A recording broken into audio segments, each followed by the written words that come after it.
Okudilio nyekelanio Olisamalugonko ene menenua Okudilio nyekelanio Chukuna malugo yobia diocha Agaranya chogo kowe bili Agaranya chogo kowe rienio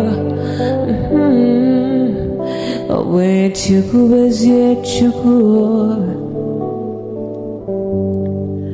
Nuche chukwa busigi fegemeo Nuche chukwa busia ifegemeo Nifo solo ne asi alibazie Oboye bebe agaranya muliba Oboye wuru agaranya mebibe solea Mano agaranya mua Oboye afyozie nipakwa Agaranya chogo kowe bili Agaranya chogo kowe rienio Owe chikubezio lisa Kodili ma kodili bemo Kodili wakema kodili wanima Naino kwane we beluge beluo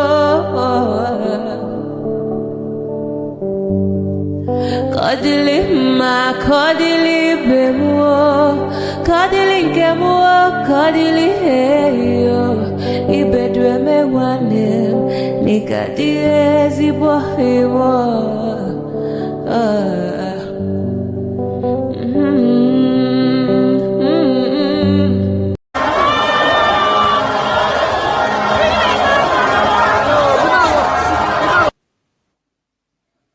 Uncle, right? I have the right to address Showore the way I like. You don't know what Showore did to me.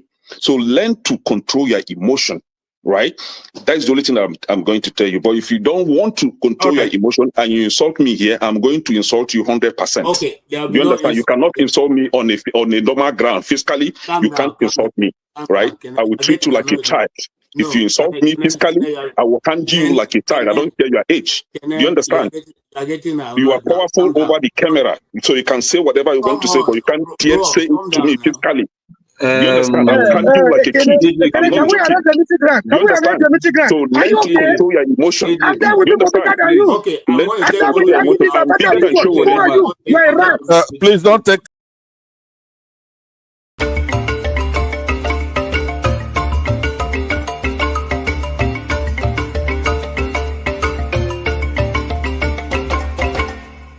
$1,911,844,833 naira and 46. I'll take that again. 1,911 $1,911,844,000,000 1 trillion. This money is too much for me. 1 trillion. I hope that is not on the record.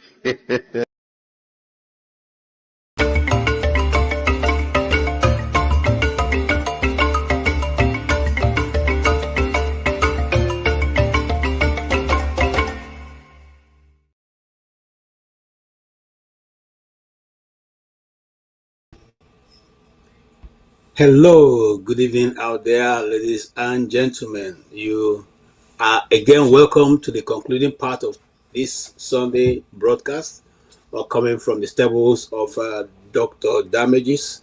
and today's title is 90 Minutes Africa. And we will be basically discussing Dr. Rudolph's book called A Kiss That Was Never. Yes, the title, those of us who are, very good Ave Maria, we don't call that kind of thing in the public, but Rudolph has made me to now call this this very word. You understand what I'm saying? So a kiss in that was never was is very good, very good, very lovely, something that you should love to read. Yes,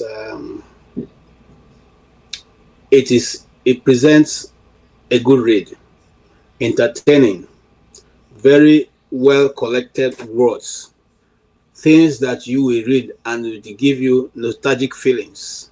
It will take you down memory lane, whether you are reading it for the fun of reading or just to get some literature value out of it. It has everything encapsulated in just this little book that I have in my hand here, which is just about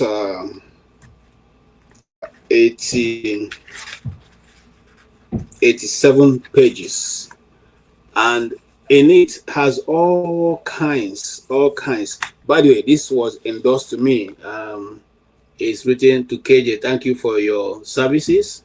For real, you are the cornerstone of the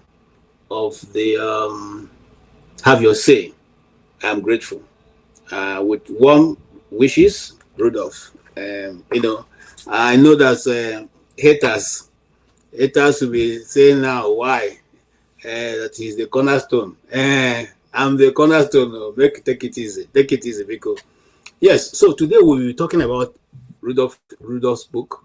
In fact, the book itself, if you allow me to go a bit into it before I begin to bring our guest, it captures both romance, politics, and human existence.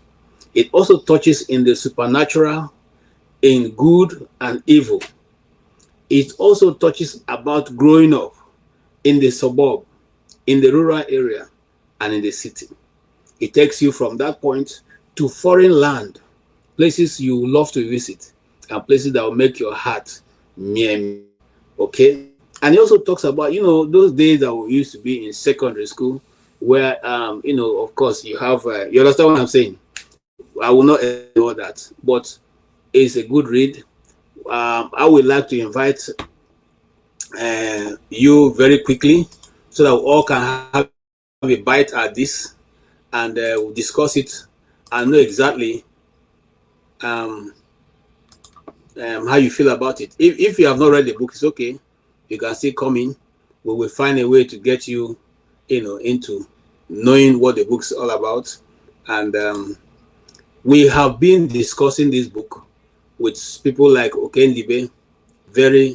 Of course, those of you who have read him will know that we don't have to even praise any of them, because they are already people, giants in the literary world, as the case may be, and all of them took a punch at this book, and everybody has something good to say, even those who ordinarily do not appreciate literary work. And I must say about Rudolph, he does not portray, when you look at him, he doesn't give you the impression of where he has been and what he has been. Very humble, unassuming individual. And so because of that, sometimes the ability or trying to overlook who he is and what he has done is very high for certain individuals who do not, of course, you know what I mean. So because people are very humble, doesn't make them really, or you don't know them, doesn't make it, doesn't reduce whatever they've been able to achieve in their lifetime. And Rudolph, one of those who come, very unassuming, and sometimes it's easy to mistake that. But in this book again, A Kiss That Never Was. He has been able to distinguish himself as one of the writers of our time. I wish I could write like that. I have to learn from these people, because I have been writing one book since I left university. I've been writing that book. Oh, I don't even know what the manuscripts are today, but I know that book, if it had come out, I would have been a prophet, because what's happening now in Nigeria was what I was actually treating a village forest as a yardstick for that. But today, you see, that is happening live in our nation. But having said that, I can see somebody, a great guy, who himself is full of knowledge and understanding. I will bring him in so that he can tell us what he feels, so I don't monopolize, the mic. Welcome, Mr. Ovie. Oh, Ovie.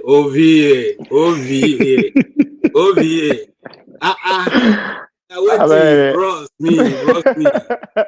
I in a different style. Come on, man. Okay. Man. It's like you are very high. Let me leave you. Let's go. Yeah, but I can see smoke now. I don't want the smoke to be in.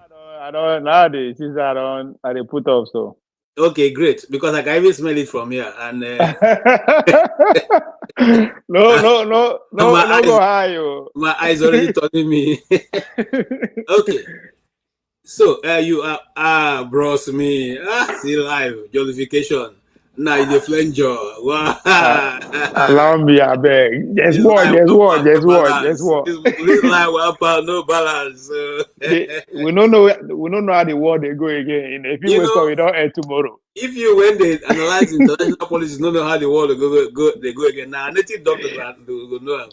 No, the world now is Trump will wake up tomorrow go say come. This is it. Okay. But anyway, what I'm saying. Yeah, so you're welcome over here. You were here earlier in the broadcast and you took a swipe at a bite at the book, a kiss that never was. What do you think? Was Rudolf able to accomplish his goal? Again, as a writer, was he able to accomplish his goal? And this smoke, I still see him, and I'm getting. No, for real. I don't. Yeah, I know that. I'm with you now. See. Okay, let's go. Yeah, so was he able to accomplish his goal? And reading from, you have read the book, and I'm sure you were able to give. What was he able to accomplish his goal? Oh, of course. From well, first of all, they say I think in the book it makes reference to madman going back and forth. They say the difference between a genius and a madman na success. So now because that man say time no day. So on the screen they were real geniuses, real doctors, right? The man who interviewed Dr. Damaji was a real doctor. Why Dr. Okonkwo was a fake doctor? I be the madman. But because of the success of the work, the geniuses around him are now referring to him to his work as a success. So he's no longer the madman, right? Because the difference between a genius and the madman is success. So he has successfully put down a work that even those who are in that level of geniusry actually acknowledge. So who am I to say, accomplishes is the aim of the book? I mean, no easy to write. I always criticize Dr. Damaji who at it, but it's something, and that's because I won't be like him, That's because I won't be like him. There's no big I would say I did compare. It's pretty much at this in terms of his wealth of experience and the work he has able to put out and still continue to put out. So it's somebody I try to look up to. It's like a political satiric, the guy did it. So there's so much that has going on for him that I envy him for that. At the same time, I don't want to be in a shoe because that's just that's a lot. So yes, to me, yes, it talks about as you rightly pointed out, the book cut across many genres, politics, way of life, and all that. But to me, the of course, as a political agbero, I always trying to see pretty much everything from the lens of history, politics, and power. And they say the the best way to analyze, to tell history is through politics. Once you understand the political change, pretty much history blends along. And I think he was able to bridge that gap between the where we are coming from. Because for me, the zippy metaphor there, referred as a woman, is a country called Nigeria, right? But at the same time, his past, there's a part in Dr. Damage's past that once has a country other than Nigeria, which where I bring the work of Chinua Achebe. He has made reference to Chinua Achebe several times in his book. So I bring in there was a nation, right? If you digest that book where you understand that is reminiscing, he was talking about pretty much the 3 years old of a nation called Biafra, and Dr. Damage put it in a way that it's like a relationship that never see the light of day, but you still go back every now and then to reminisce, right? So, and I think that earlier in the morning, I was actually listening to the audiobook, right? My friend were there with me, we hear the book. It now just one phrase of the book here, and it's like, oh, so you said they listen to the Oka because I mean it's a love language. You said they listen to. I don't see you like that kind of person that So and that part now where somebody run away or somebody you lost, right? If you look back to your past life and say, oh, among all the relationship you have had, who will you wish to have back or things different, right? So pretty much that aspect of the poem make me to remember. Yeah, there was a Biafra, it is a country that only God know what it could have been, right? Do I want to go back there? Is a struggle that go back and forth for him, as somebody who had a relationship with that partner. So the fact that no matter how you wish or how you want to, it's always going to be part of your life forever. But you cannot fully appreciate what he or she could have become. So to me, I put that zippy to mean that the idea of the country, although other people actually see. Okay, so Ovie, and I like to, because you have read the book. Will you say that VP could have been the Nigeria that was never? Now, seen from hindsight, Rudolf has pulled away from Nigeria as more likely an American citizen right now, but writing about the desire that he was thinking of seeing, hoping to achieve, and believing to hold on to. Yet, as time went by, days became years, and days become months, and months became years, and eventually the dream became a shadow, and eventually the sun went down and would no longer even have a shadow to hold on to. Will you say that Rudolf has found himself on the pedestal of not even having anything to hold on to, even though there was a great love for Zippy, even though there was a great desire to have Zippy, even though the Zippy was a promising, partner in progress for the future that was to be behold? What do you think? Or does it mean that VP is just a normal love affair that was never? What's your opinion? No, there is a part where you talk about the silence of sacrifice, which is what him falling to as a diaspora. Not many Nigerians who to praise what you said, the Nigeria that never was. Even though some people will debate that because it's still a developing story, right? But when you bring in somebody who has left, like Dr. Damage is now in Nigerian American, is now you will be right in that sense that maybe it will be romanticizing about the Nigeria that never was. So for him, so Okonkwo right, my silence is a wall built to keep you safe. This is a form of dying for someone, choosing to suppress one's feeling and truth, effectively killing one's own emotional expression, which is the Nigeria that never was, right? in the belief that it's protecting the other person from diaspora of their soul. So it's I can only imagine, right, the state of mind where they, right. And I said I can only imagine, some of us will still be 100% Nigerian, right? So to us, the Nigerian story is still developing. It hasn't died yet. But to him as a diasporan, there's a war, right? And there's nothing he can do than to just fantasize what he could have been if he's still there, but at the same time, I like those who are there to breathe. And it's just another thing.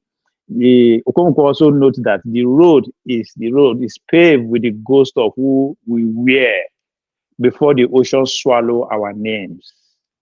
So for an immigrant, the person who existed back home dies so that the person in the new country can survive.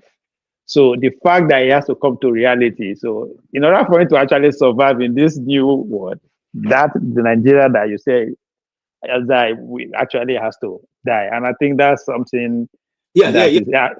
Can we dwell on that a bit? Because you are here, and many people do not see or may not see what you're saying, especially those who are. So let me.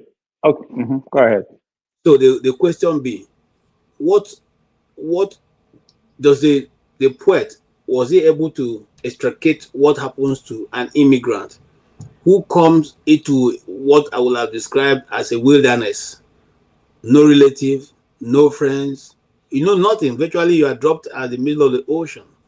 And then you have to re-understand your name, re-understand who you are, begin almost from the scratch. Was Rudolf able to pass that feeling to those who are back home, to understand what an immigrant feels in a land that doesn't belong to him? I would say yes, because for him to be telling the story, according to him, taking many decades, I think yes. And if you, on his that book, if you continue, when he said that the person who existed back home died so that the person in the new country can survive, you are the one left behind, to your question, or the one waiting. That version of him, Okonkwo, died for the journey, and by extension, for the dream of a better life that included you. So, even whether the only choice you have, right, either die through the journey or you kill in Nigeria so that you can have a better life. And talking about success, he has succeeded. In other words, he's having a better life in this new country. So, and again, he said, in this, death, here, talking about Nigeria, there is a reference to a specific line you remember from the book. So, yes, he is an example of success. But I don't think he will see it from the context of conversation, because often than not, he still romanticizes, the country that died. So I don't think he will agree with you that that country had died. But again, from his presentation, in order for him to have a good life and be successful, that part has to die, right? Which again go back to the oracle himself, Achebe. There was a country. So maybe tomorrow, Okonkwo will write a book, right? There was a country, the Nigeria. I see where you're going over here. I see where you're going. But as you literally work, you have the right to interpret whichever way you want. So I don't think we're doing any injustice. However, there was a question I wanted to ask, which has to do with, okay, I've forgotten right now. But generally, discussing the issue, especially, the reference to his ancestry. Now, do you think while we are in a foreign land, our ancestors still hear us, or the rivers are too many for them to hear when Okonkwo is trying to connect with his ancestry? Especially the character he referred to, that he hears and takes over, and he doesn't listen to people when that character takes over. Do you think that the ancestors can still hear him after all these rivers that have crossed? Yes. Why? Because he talked about the spirit of Agu. Yes. I think the spirit of Agu is it has no geographical restriction. It's timeless. It's seasonless. It's like it's God. Like it's in the cloud. Like the one we say in AI. So yes, if you are in that spirit, right? Yeah. Of course, you are always in tune with your ancestors. Right. That's why I asked him that last question. And does his ability to do what he's doing has to do with him being the reincarnation of his grandfather? And he laughed because I've listened to some of his interview where he's talking about him being the reincarnation of his grandfather, right? So again, you can say maybe it's unique, right? You can always tap into that the spirit of his ancestor. But I think from the book you will understand that the spirit of Agu is pretty much universal. It doesn't really have a, it's not inheritance. It doesn't have to do it's okay. Now king, she has to belong to this kind of family, or you have to be this to be in that kind of spirit and all. So if it takes over you, I don't think it has location doesn't matter. And that's why he was able to see do what he's doing, even though that country where the spirit of Agu is bettered for him, or where his ancestor resonated, he's dead, literally speaking to him. But the spirit of Agu still is still working strong in him. So yeah, the connection. Then now but I think the question you are drafting to does that include Yes. every other diaspora, right? Yes. Yes. I would say yes. I would say yes, because especially in our today's world, right? Everybody want to reconnect. I think they have that conversation in the first section where now Dr. Rami said make reference to when he talks about even the Europeans are kind of confused. They don't know where they are coming from. But it will comes in time where in the diasporas will start asking where the ancestral lineage, and it's already happening, right? People take the ancestral test and all that thing. So, and I think most people embark on that journey to actually actualize the question he asked. They want to reconnect to their ancestors, and if you pay attention to a lot of in diaspora, really in diaspora, those that were born here who finally visited Nigeria or Ghana, for instance, went back to the slave route, they will tell you they felt something that they cannot put in word or experience, right? And somebody that understands Agu will clearly know what they are talking about. You understand? So yes, I think the Yeah. location doesn't really matter. Okay. All right. Let's move on. There's another piece that I like, and the one he entitled "He Died for Me," obviously referring to the young man who lit himself up in front of the UN building to call the world's attention to what was going on in the eastern Nigeria.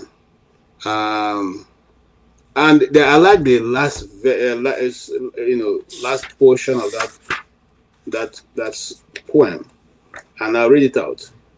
Say, to hear the cries of Biafran children, if I had been born months earlier, if I had been weaned from my mother's breast, I could have been one out of the children, one of those children whose pictures shame the cover of life. He died for me. He didn't have to, but he did, because nobody listened, and nobody is listening even now. For me, that was a sad commentary, but I don't know how it comes across to you. That even at that time, despite all this life wasted, nobody still listened. The world didn't care. And even now, nobody's still listening. And the irony of it is that right now, we're in the middle of two wars going on. Okay? One is going on in Ukraine, which is official. One is going on in Iran, which is official. All of the official one is going on in Nigeria.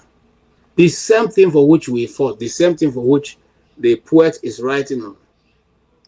And yet, nobody's listening, and nobody seems to be listening, even now.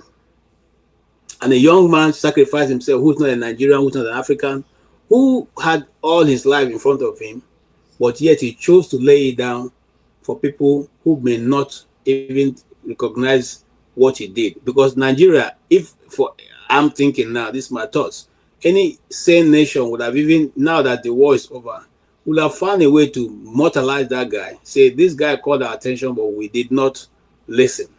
And that would have been a point in life for people, for us to take a look at what the price other people paid for us. But I don't know how you see it, whether you are in the same line or you think differently. Again, the guy who lit himself up, right? That is also the spirit of Agu taking place. Some might refer to him as a madman, right? But I agree. you understand? But Yeah. it's also, but now the way to see him there is, even in the book, you will discover that the death of the partner to create a lesson, right? Mm-hmm. So that guy who decided to take inside is the realization that some people are meant to be a lesson rather than a life partner. If you're going by the context of the book, when someone dies for you in this context, it means that they have existed your story intentionally to become a lesson, right? So that partner must die. They sacrifice their place in your bed or at your plate, at your table, so that they can occupy a permanent place in your growth, right? It is a haunting kind of love where the person removed themselves from the wedding that was aborted to ensure that you finally learn that architectures of the life. So it's the same spirit that Okonkwo, Rudolf is displaying, trying to see what?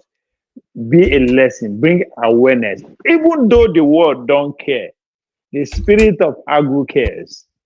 And he has to find a way, one way or the other, to manifest, to manifest, to bring awareness. Because it is also the vein of regret, looking back to the country that was. Because part of the looking back, you will hear the cries, the tears, the agony of those kids that the Dr. Rudolph used in his book, In the Belly of the Biafras and all that. So I think if you see from that angle, yes, the attention that you pay to the world that doesn't care about what is happening to you will be a flinch.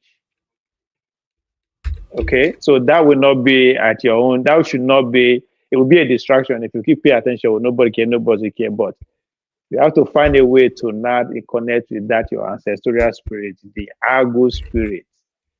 If the only way you can do, which is what Dr. Damage is doing, is to be a lesson. Dr. Damage is talking about how he forced his father to write a book, that he wished his grandfather wrote a book. His grandchildren are coming to read his book, right?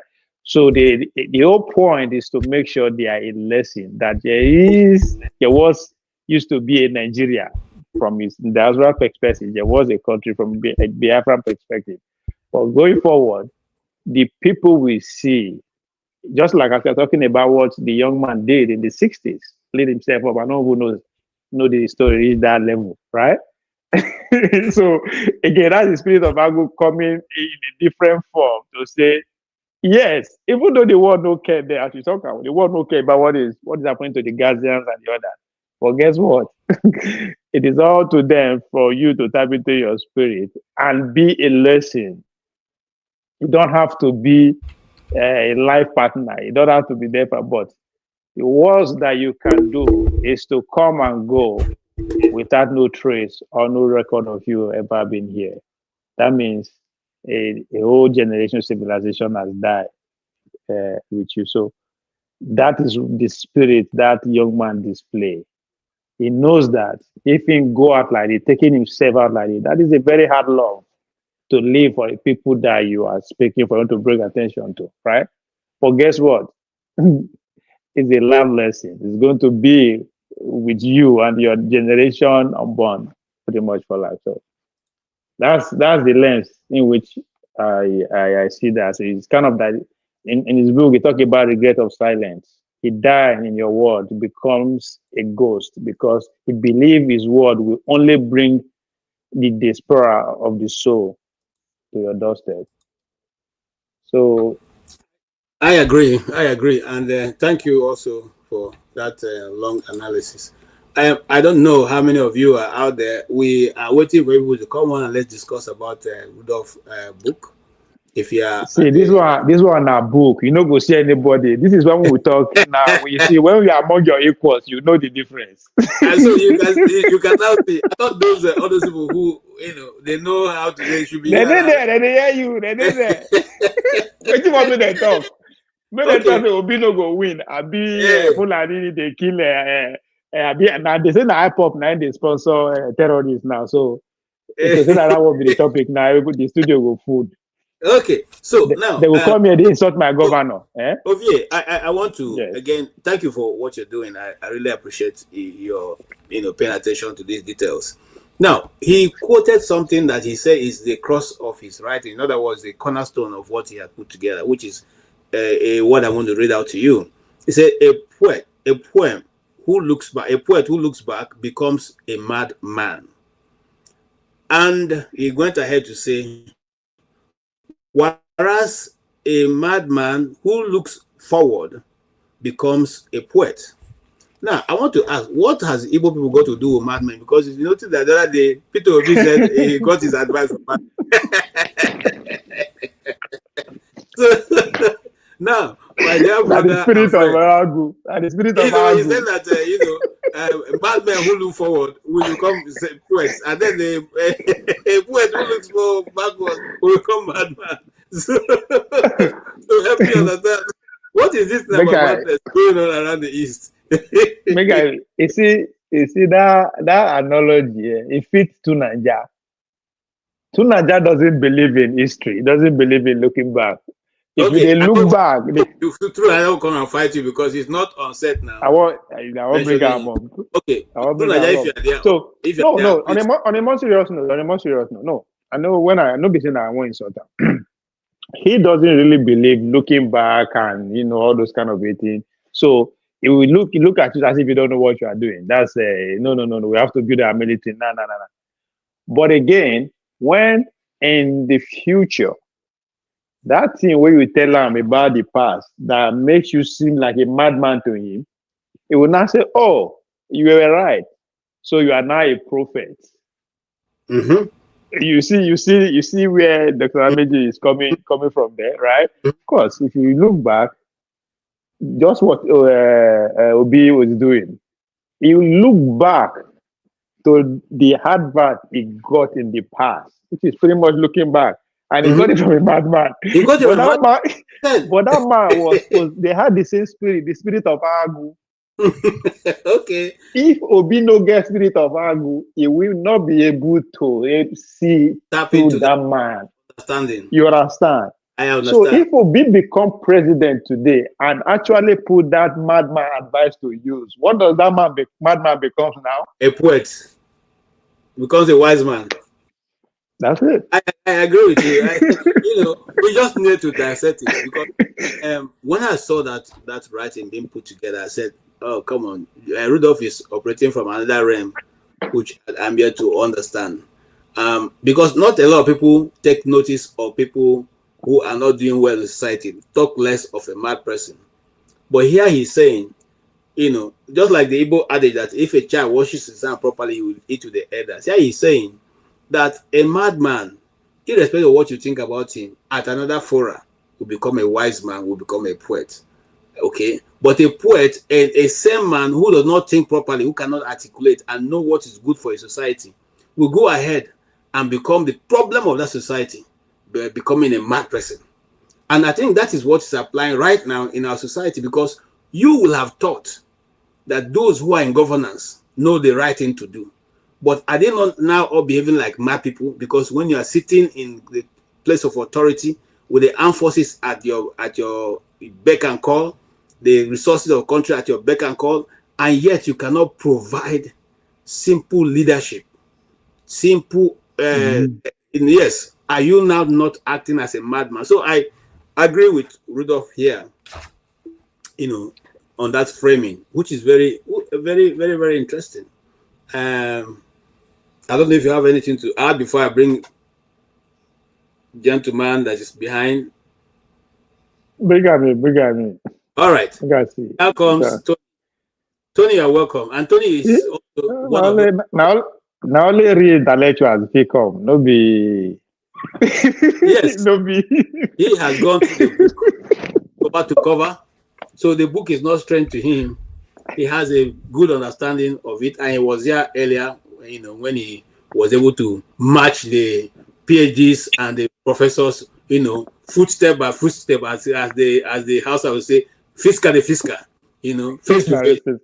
Yes. So, welcome. What do you think and what do you say? Can you give us a short review of A Kiss That Never Was? As a very God-fearing, Christian, good Christian. Even the word I try to, not to call it very, so it doesn't look as, you understand what I'm saying, Tony? I don't know why he chose to put it that way, but we have to just call it.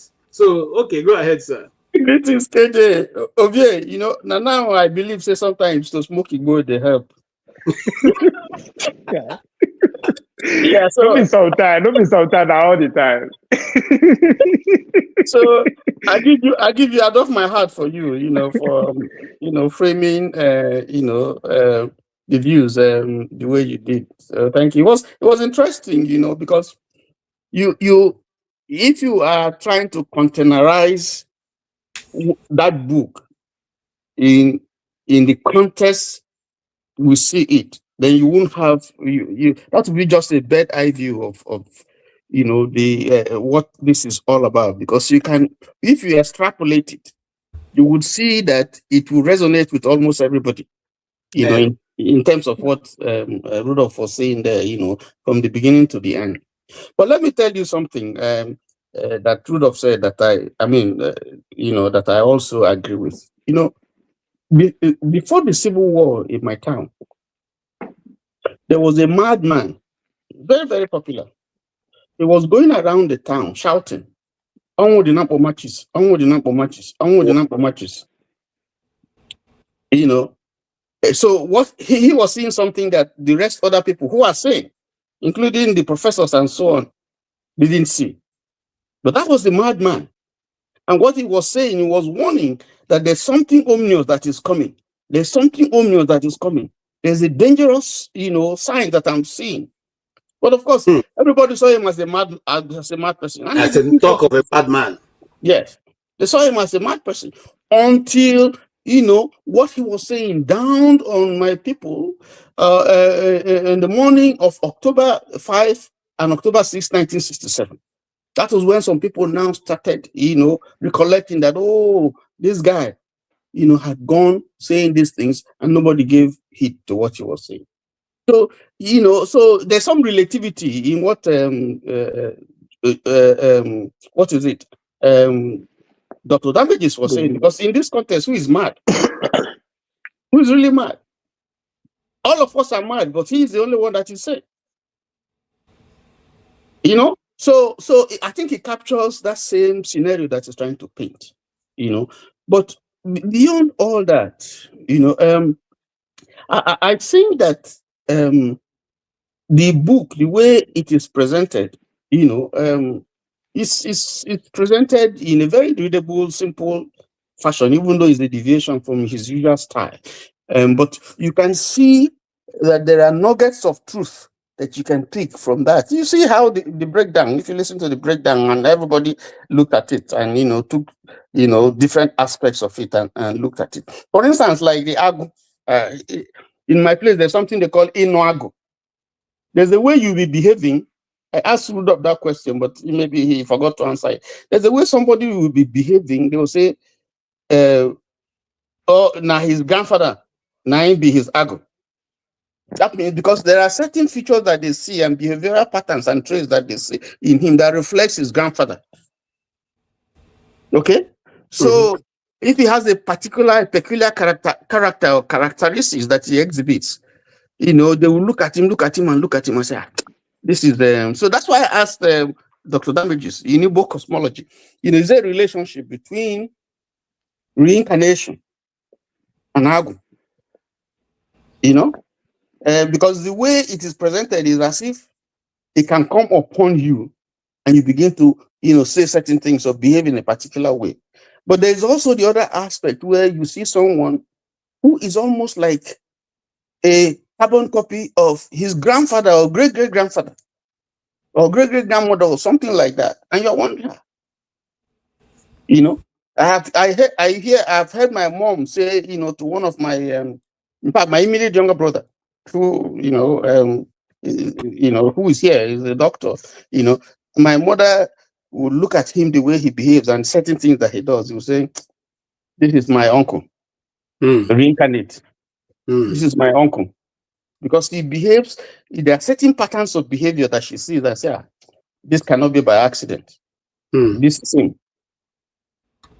So those things, some of those things, we have let Western education and civilization kind of wash them away.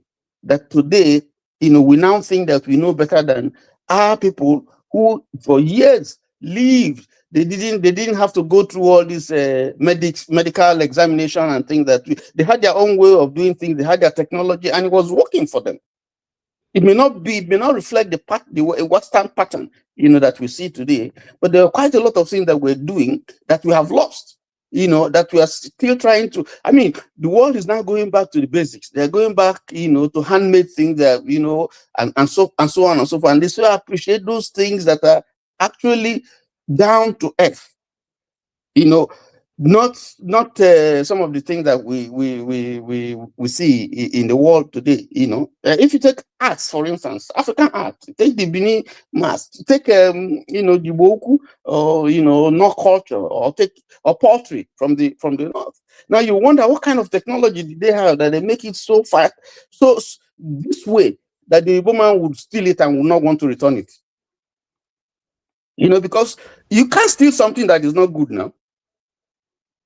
It must be appealing to you. There must be something that you see in it that reflects something that you have not seen that is admirable. That's why you are stealing it. And even when they're asking you to bring it, you can't bring it. So the question will be, what kind of technology do these people have that they're able to produce the same thing?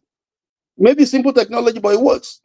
And it creates something that is standard and is well acclaimed. So if you look at going back to the book, going back to, I think Rudolf tried, in just that small 87 pages, picture something that if you sit down and reflect, you would see a potpourri of experiences that is showing up there, that is showing up there for us, to ponder. And think about. That's the way I look at the book, and I think it's something that everybody should look at it and look at it with rapt attention. Look at it, reflect on it, and as you read and begin to see what are the lessons that you can take from this little book that we read. Thank you. Thank you so much. Thank you so much. And if you're out there, especially our regular panelists, AY, forefathers, man of prestige, and all of you, come, let's discuss. I know my sister Ify just entering, so we soon get her on, and she will give her own understanding, or she'll talk about the aspect of the book that she likes.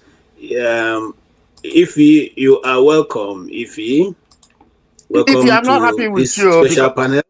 I'm not happy with you, Ify, because it was all a men's affair. I didn't see a woman there. And I'm going to Tony, speak for yourself. Yeah, easy. And I'm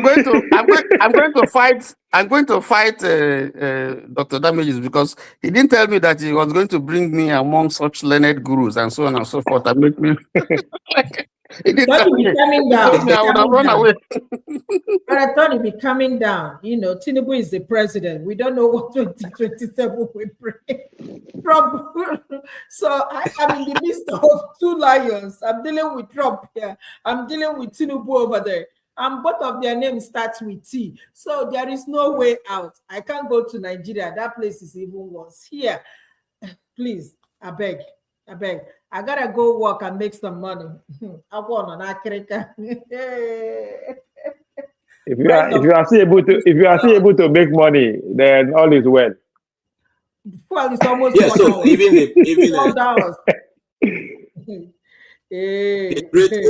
the great Okey Ndibe had to leave to go and deal with the issues of Uncle Sam. So, if you are welcome, we were discussing A Kiss that Never Was, a book written by Rudolf Okonkwo, and it has so many different poems in it. Ogo, not. And reading through it. Sorry, I said Ogo. Ogo. What do you say? I think that word is pronounced okay. Ogo. Ogo. Okay. Ogo. Ogo. No, I think it's Ogo. Ogo now. Okay, so Tony, now you be some, not with me. All right, so Rudolph was able to divide what the social strata that we all have, using Nigeria as his masterpiece, but was able to spread it across, both for those in diaspora, those living in other African countries, those living in Nigeria, those living in the East, those who went through the Civil War, those who went into love and hate, with, in fact, he was able to wrap everything in a romantic scene to say that even he suffered some heartbreak from one ZP. But we are now looking at the fact that ZP could have been Nigeria, his desire to see Nigeria grow. To become that our kids, a place that kids that never was.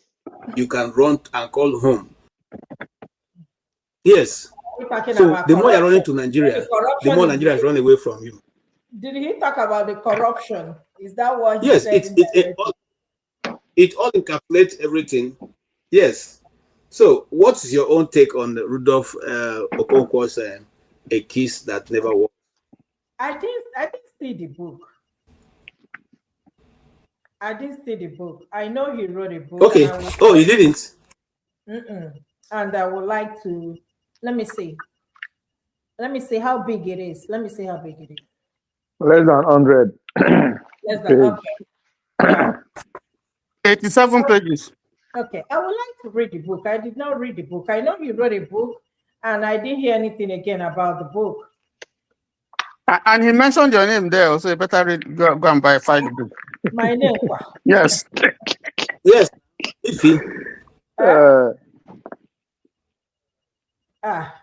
Okay. So now some people are trying to bring to our notice, and I read that news. Just that I want us to treat this book first before going to say they mistakenly killed 200 people. So the question is, how many times?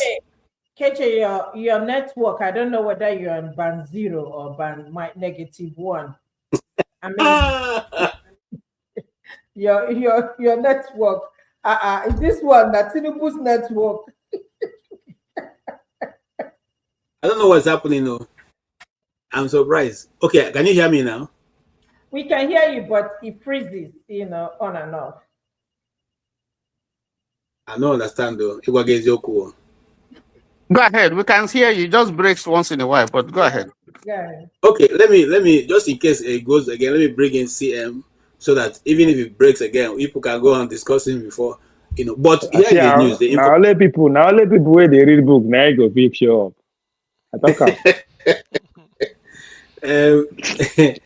Okay, so the Air Force reported that they mistakenly bought 200 people today, and so in fact, the governor came out to defend it, to say that that market had been outlawed since how many years ago? What are they doing in that market?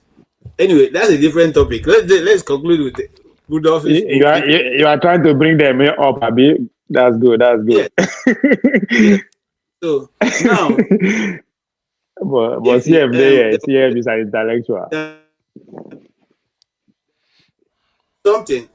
If you are you from Anam? If you can hear me. Yes, I am. My town and Professor and Dr. Damage's town. We don't even have a boundary. Oh, really? So this question is meant for you. We don't have a boundary. This question is for you, please. Yeah. So CM is here. CM is here. You are here.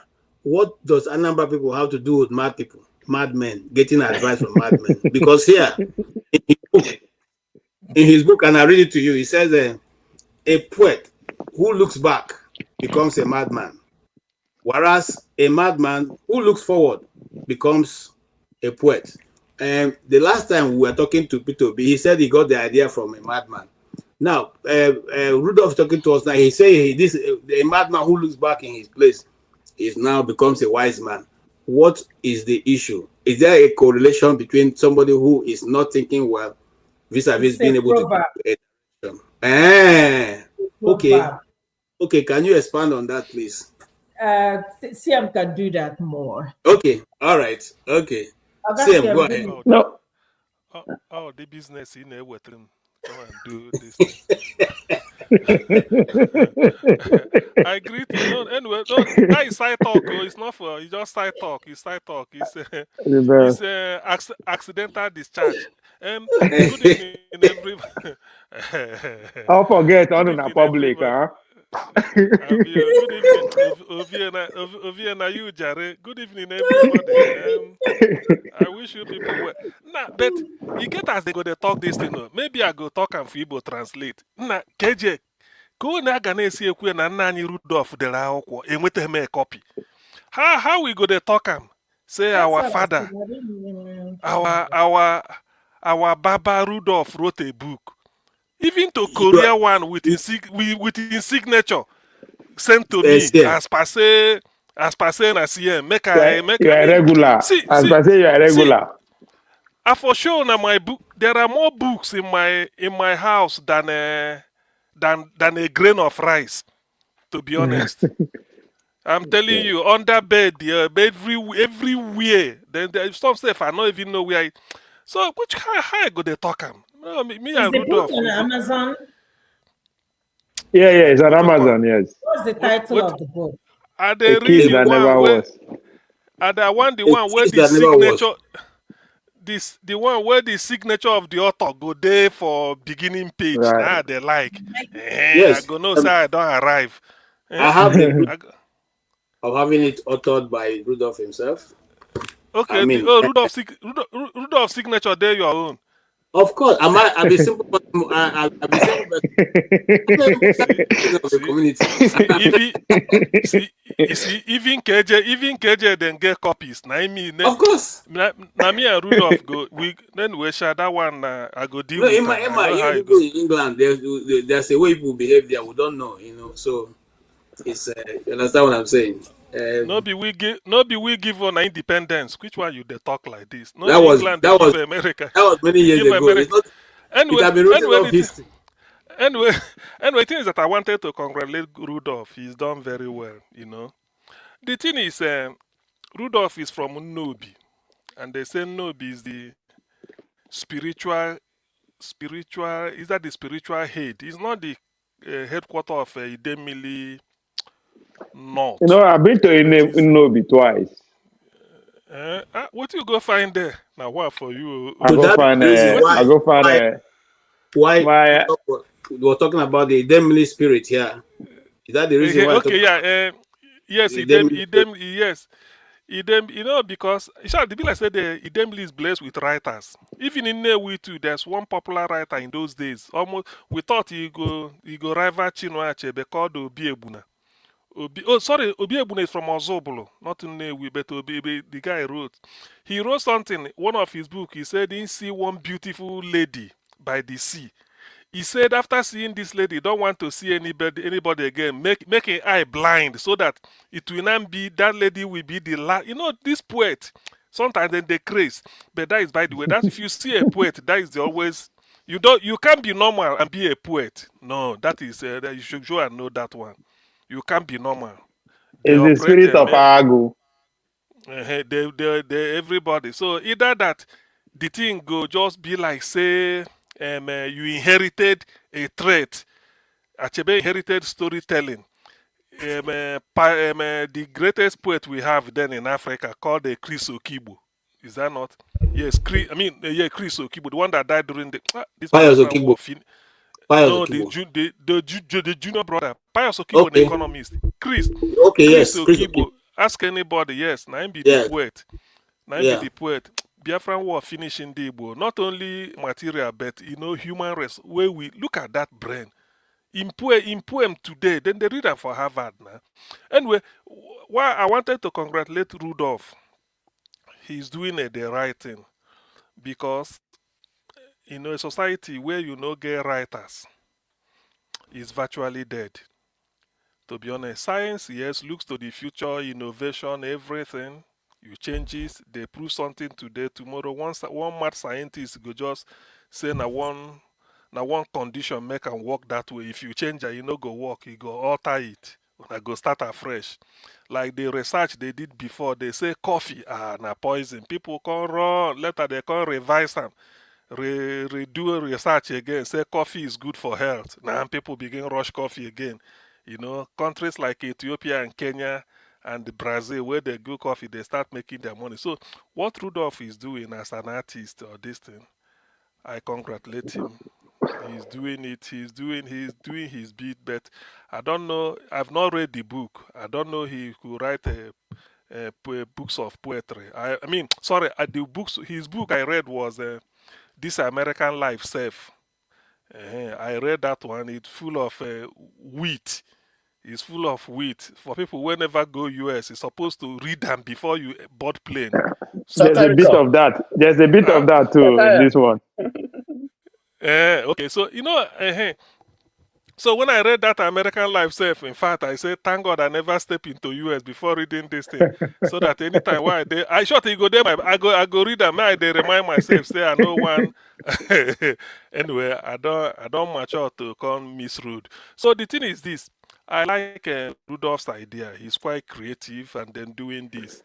But creativity, the way they say, if you begin to churn out book, you go lose value.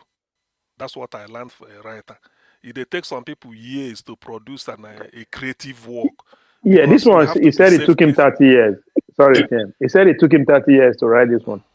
But they collected the poem for the past 30 years. Okay, recollection. Okay, well, this is a book because a book of poetry is not like prose where you go start the blow grammar from beginning to end. A book of poetry can be different. How do they talk? Some go deal with different topics. Some feel deal with maybe if you compose poem with what they do here every weekend, you can use some characters. Some are those some will go at the extreme. Some at the extreme. Use and then use people like us where they moderate. If you use my network, where they call it network connection, make one line. I gonna say I mean they refer to. So he is trying because creativity is not something you copy. You don't copy creativity. You can't. Even if you lift somebody's work, you can easily know. So creativity is like in you, and then it's like a burst pipe. When it bursts out like this, then you will just like to put something down. Just one moment, let me bring, because there was a book. Where is there? Oh dear. Okay, but why look? There was a book. Where our lawyer guys? Tony, please call Mr. Warrior. One more come. It's not your go pop up. The person we are talking about his book is the owner of this channel, so we should all be here to support it and talk about it.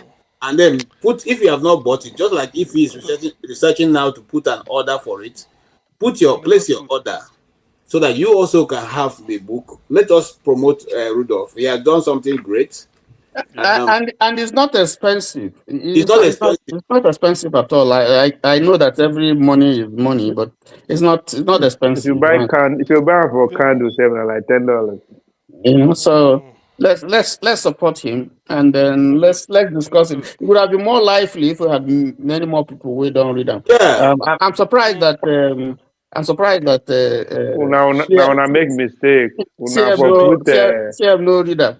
The thing, I don't think CM is aware of the book. CM is too busy reading. There was a guy had it.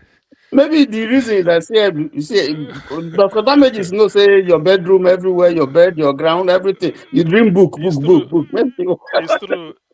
It's true. To be honest, no, it's true. One day I go show my bedroom when I go out. So the thing is this: But what I wanted to say was, there's a when man. when this book was launched, we showed it here. We held a, and we hosted it.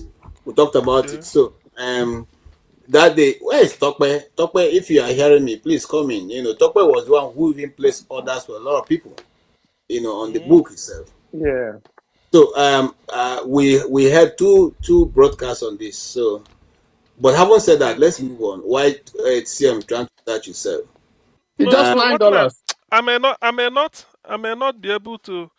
No, anyway, I will mention the author. I wanted to show one book. There's a Nobel laureate, 1982 in literature, called this Colombian author, Marquez. Something. What is the full name? Something Marquez. He wrote a book, said Love in the Time of Cholera. I wanted to ask Rudolf if he don't. I get most of his books anyway. Because he's a Nobel laureate, so I find and they read. You know what happened because of creativity? The guy was a university lecturer. So in the driving wife on holiday, say made them go from Bogota, I think in Colombia, to one area. He just they drive. The thing just strike him like that when he dey steering. One this thing, the book where they write, the thing just strike him. One idea just come like this. You do U-turn park, tell your wife say you want to do something. Drive, go back, quickly go lock off himself for room. Begin right. And wife wait, they tire. She was annoyed. So eventually she finished that book, and that was that book that helped to earn him Nobel Prize. So what I'm saying in effect is that creativity, because for somebody to be especially this type of something Rudolf did, creativity is something that it comes like a lightning. A time will come, you could just day like if you just day useless for weeks or even months, go say nothing is coming in. All of a sudden the thing will just do like lightning. Fiam! If you be say you there bathroom, the shower, or maybe you the price tomato for market, the thing just strike. You go quickly bring, even if not toilet tissue, you go take and jot something down, then begin go home, go put them. So that is Ago. That's Ago. All right, but we will welcome somebody who has not been here for a long time, Mr. Electricity. You are welcome, Mr. Electricity. You are welcome. Before you, he has no light. Since that time, he no get light. Now before you go ahead, everybody generator. Your comment. I want to read out one of Rudolph's poem, and it's titled "The Witches of Oshodi." A bird falls from the sky, lands on the ground, turns into a woman. Mere urban legend. Until the camera's phone came to Oshodi, Bill Gates scratches his head. Mark Zuckerberg pulls out a calculator. Oshodi crowd gathers. Lynch the woman. Lynch the witch. They screamed. Meanwhile, the world pays billions to watch Spider-Man. High on special effects. Do the same as movies screen. Do the same on movie screen. Oshodi, don't just get a life. Find her a Hollywood agent. Years of looking at a high tension wire in the old New York City and New York City. I never seen a Spider-Man hanging. Oshodi, go and get the woman an agent. Would you?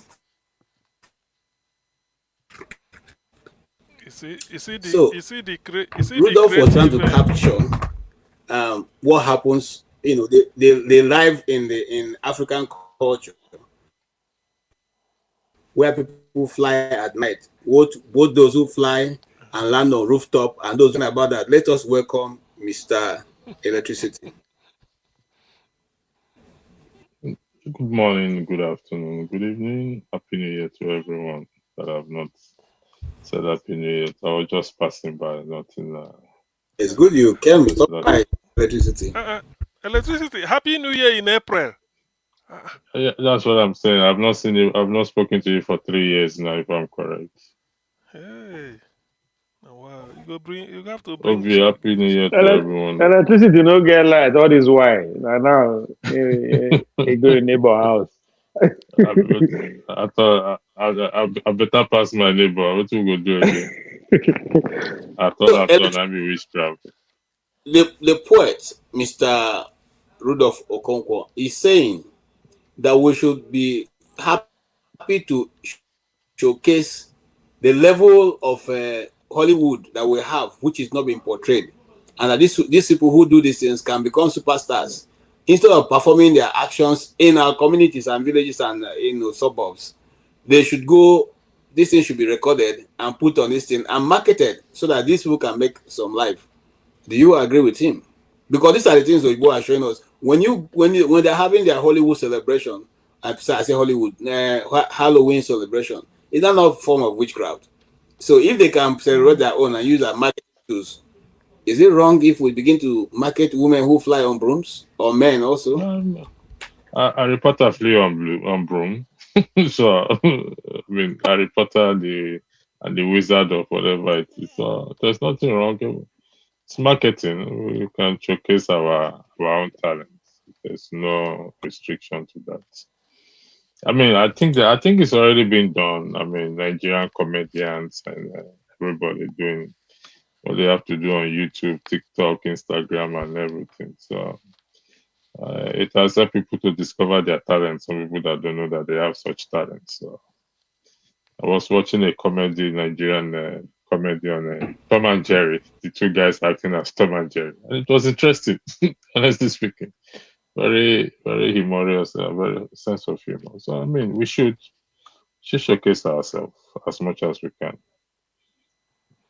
Anyway, what I will say to that All right. is, thank you so much. Have you read the book? Before I welcome my comrade, I call my comrade and he showed. This guy, and I'm a powerful guy. Thank you so much. No, I've not read the book. I don't even know who wrote a book. So.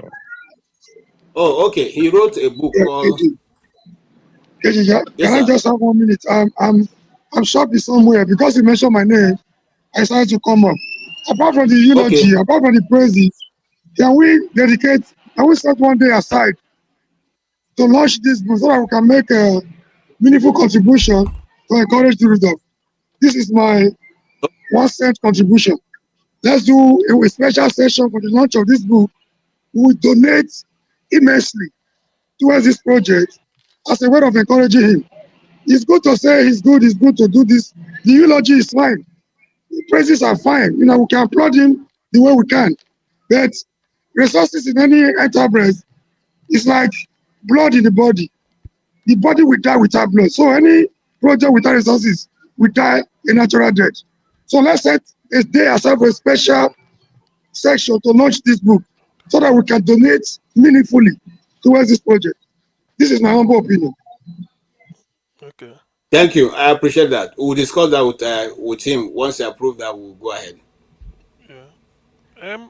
On that all right. issue, the witch. Thank you so much. I really appreciate your comment, even though you're very busy. Thank you so much. Sir, I have to go now. KJ, thanks. I just said I should stop by. Thank you. Okay, thank you also. I don't know why you're all leaving, but it's okay. Thank you. CM. CM, go ahead. On that issue, the witch, because it's a witch now. One would have, if to say the Western world can give somebody visa to come and perform that witch, because that will be a good theater in New York, maybe at the Guggenheim Museum or Guggenheim Theater, all those theater way full New York or London here. If they can give the person visa, say, okay, you go and turn into a witch, so that Oibo will know, say, Kaki no be leather, we have our own Halloween, where that is follow come. It's not a children Halloween. This one a Halloween. Or maybe if they approve of it, you don't need visa even. You can just fly, then land where you want to, any part of the world. Anyway, that's apart. Look at the way Rudolf weaved.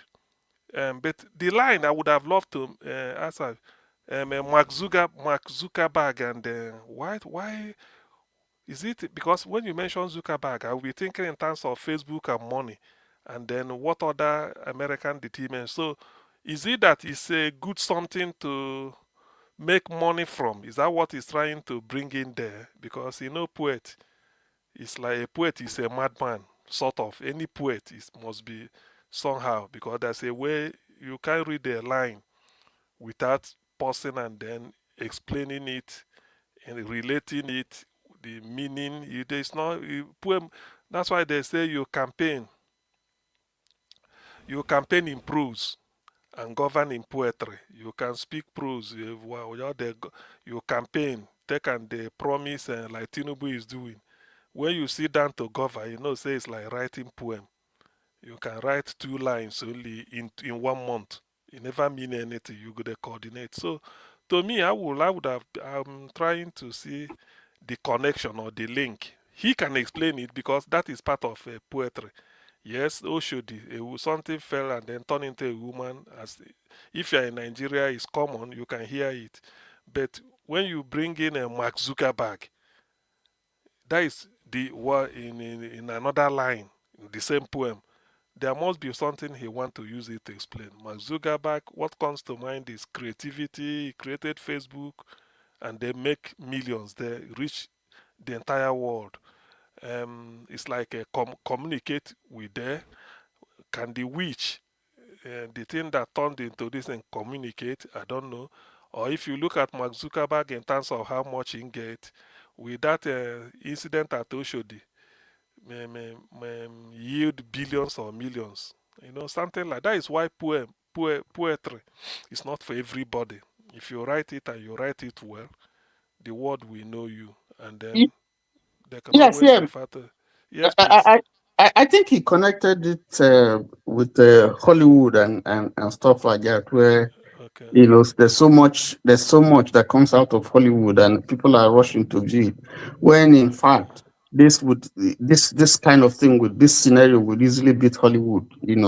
I think that's in connection where he mentioned Mark Zuckerberg, because that's something that we trivialize in Africa. Yet this is something that will marvel the world. Is Zuckerberg connected to Hollywood? No. I think there's a mention of Hollywood too there. Okay, Hollywood. Okay, on his own. Yes, Okay, film, and so he was saying that we're watching this thing free of charge, and we trivialize it, and yet this is millions that is wasting. Maybe I should have warned up front, because I'm not an artist. So if I'm using science idea to decode anything, pardon me. No, you are in order. It's as if you listen to it. You are in order. You are in order. No, the one that KJ read out, that is because I'm not looking at it. In fact, I haven't seen it. Otherwise, if I read it once, twice, then I will. I'm just trying to, because I know that is. No, you are in order. You are in order, Sam. You are in order. Okay, Ovie, do you have any last word on this book? But why not read another? Ovie, hold on. I think KJ, I think it would be good, like Omoroi, say. Then when we get the book and go through that, because honestly, I haven't. That's why I'm not saying anything. I haven't read the book. So if after supporting him, we get the book, we can go through it. Maybe one of the evenings like this, we can go in details.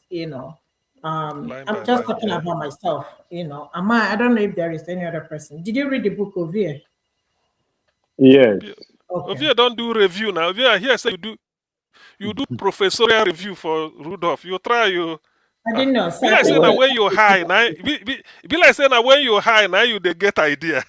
Hey. No. When you are, let me make it funny. When you are in the midst of your equal, you have to behave. I was in the midst of doctors and but on the more serious note, but I get your joke though. It's not that means I'm always in the right state of mind now, because I'm always high. Anyway, the thing about it is that I also congratulate you for doing a review, because having read it and then you present this thing, so that's good. Reading is a culture.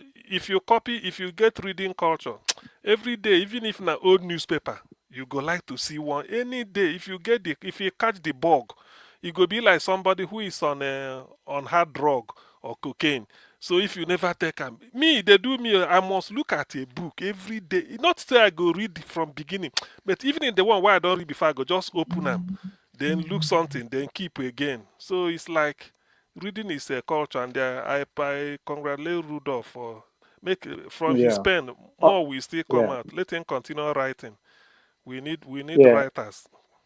Yeah. On Oshodi and Mark Zuckerberg. I Thank you. think on Oshodi and Mark Zuckerberg, it represent the detection between the physical reality of Nigeria and the digital delusion. In a way, it's also symbolized the old world and the physical struggle of every Nigerian life. That's Oshodi pretty much. It's a bossy of that. It's like you are there, but there's no destination for you to arrive, right? So in that poem, what should represent where life actually happens? The sweet, the noise, and the yellow bus chaos of Lagos. They have connections that reminds almost a place of intense, also should make the restraint feel even more heavier. So if you look at the relationship, the ZP, that he described as a woman there, is a relationship that is if you remember, it's pretty much constant. It's a relationship that never materialized. So you always go back to fantasize about that thing. So that's where like the Oshodi. If anytime you look back to what Nigeria represents for him, you see Oshodi, a very chaotic place and all that. So, and as KJ said earlier on, that Nigeria, as far as Okkonkwo is concerned, is dead. You know, so Oshodi symbolize that dead, chaotic Nigerian lifestyle that still pretty much is. But the Mark Zuckerberg, which is the digital world that we live in, or pretty much tomorrow, is where is finding comfort now. So that's where I that's agree what I with would understand from totally. that. It's I true. agree with you. And even if you want But to take that but no sh- further, but no Oshodi if you of want to take old though. Say Fashola don't repair Oshodi now. Be like say now Oshodi. Yeah, you like this, trouble, eh? those book, You No, those it's book, true. But it's true now. Many people not go. hold on, No Oshodi hold of. on. Okay, well, continue. No, hold on. Yeah, See, nah. this book, Yeah, this book it's started true. 30 years ago, and it's only coming out now. But here is Ah, what Ovie is saying. Here's what Ovie is saying. The Oshodi which Rudolf has painted in his book is the fact that there is a mixture of culture in Nigeria, both the modern and the traditional, what is the primitive way of life. The system that we are implying, we are neither with the modern, or neither are we with the AI, or are we even in the original portion that is just a normal developing country where we are. We are rather having a mixture of all. We're mixing a native traditional way of behavior and character and governance. We are mixing our local, everything is mixed up, and consequently, there is no headway in that affairs. So he's asking, would we not rather go to Hollywood? Do we not rather take a system that can work for our people and portray our culture, our tradition, our government, our lifestyle, instead of going outside to borrow the same thing which we know we have, and yet are not able to implement what we borrow. So, in other words, he is saying that we ourselves are not even certain which direction we are going. Are we going towards the modernization? Are we going back to our origin? So that if you ask me, that's what I see. Because the woman who falls from the sky on top of the roof, and then it becomes a spectacle for the Europeans, but for us, it's a normal thing that we know. It's just that this one now ran out of luck. So if that system is working, and this people can use it as a form of transportation and doing other things, why can't we take it and apply it? Because if for instance, people who want to take office in Nigeria go and swear by Ogun, they will not likely go and do something like evil, because they know that Ogun know they waste time, But because we are mixing everything together, we don't know which one is the hand of Esau. We don't know which one is the hand of Jacob. And that's, I think, what Rudolf is implying on the, from my own perspective of understanding the works of literature. All right. Yeah. I don't know if Tony agrees with. Okay. Yeah. Okay. Yeah, so if you don't have, oh yeah, go ahead. No, go ahead. Okay. Go ahead.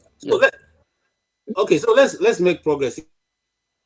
If we will, let's go to discuss that topic that that somebody threw in. The Nigerian Air Force have said they are investigating the mistakenly buying of 200 people. And when they say 200 people, you know that it must be about 300 or 400. See, I want to ask a question. Or even a whole community. In the Western, in the Western world. Sorry, not only in the Western world. If you're a professional in anything, professional means you continue to update your skill and knowledge until you stop practicing that profession. The day you became that you get into the profession, you continue reading and updating your skill, everything, whether you go there 50 years or 100 years, until the day you say, look, I've retired from this job. Then you can decide that, why is it that our pilots, because do you know why I'm saying this? I started laughing. This has happened sometime. I think last year. Yes. Many times, more than 3 times. No, but I'm trying to say whether it's like something you say to, how do they say it?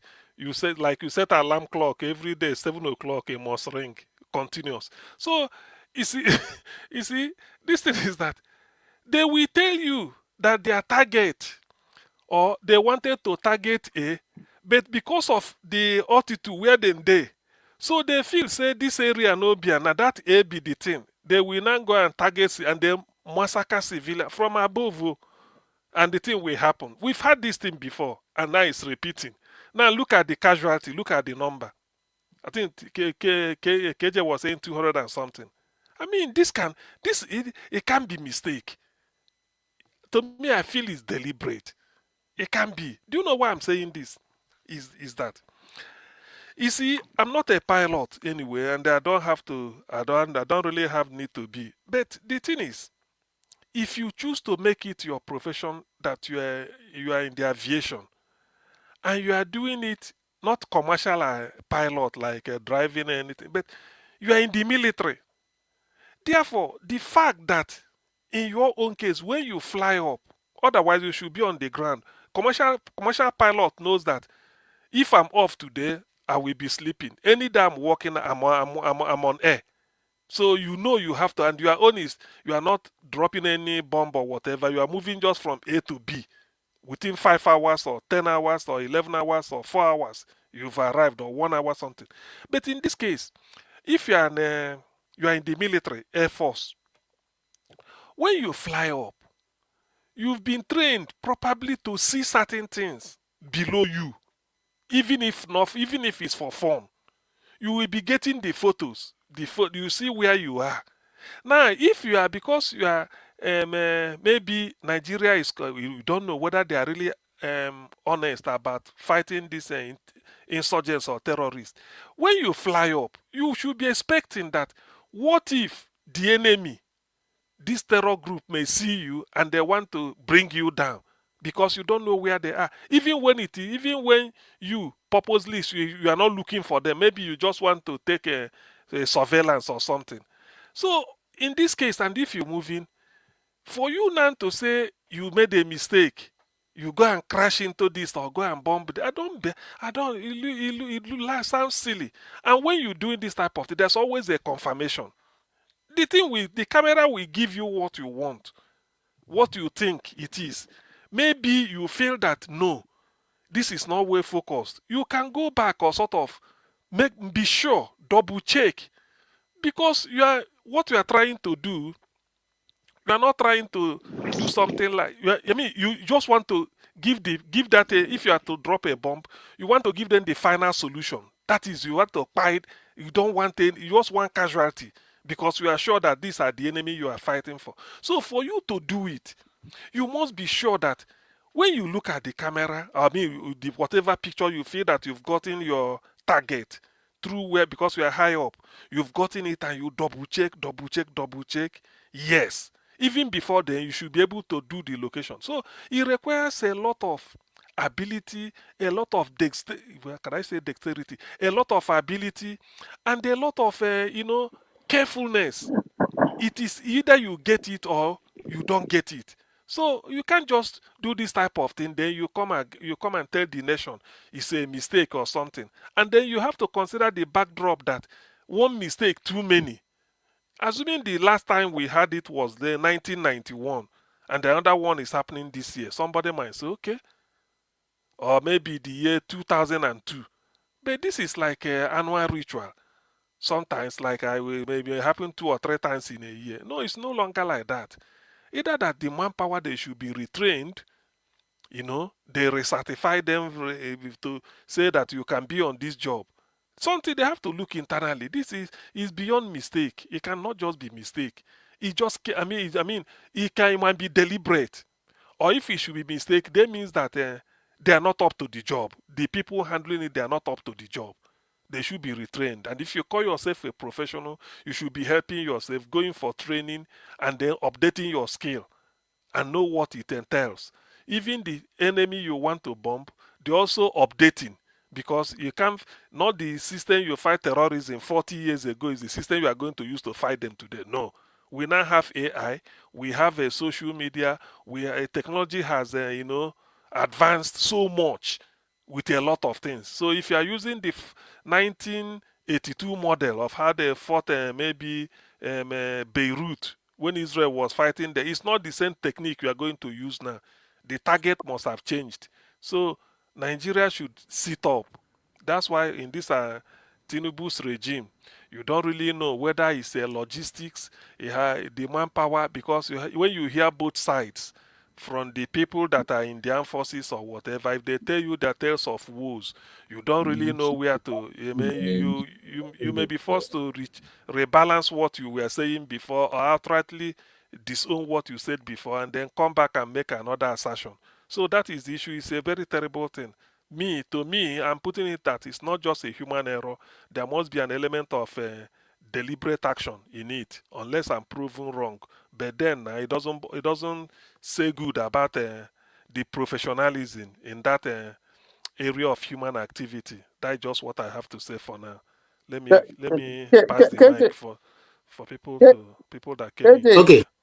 I think this is unfortunate. 200 is one life is even is regrettable, but 200 is very, very sad.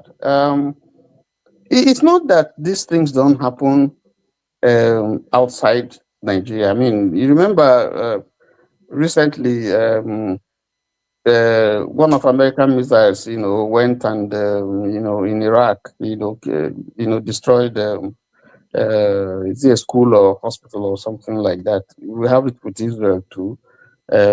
Civilian targets, places that were meant are not supposed to be targeted. You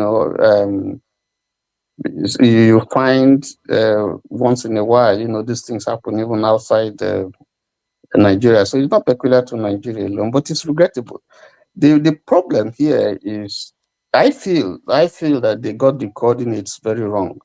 But if you place this incident side by side with previous incidents like this, people are mourning and they are bombed.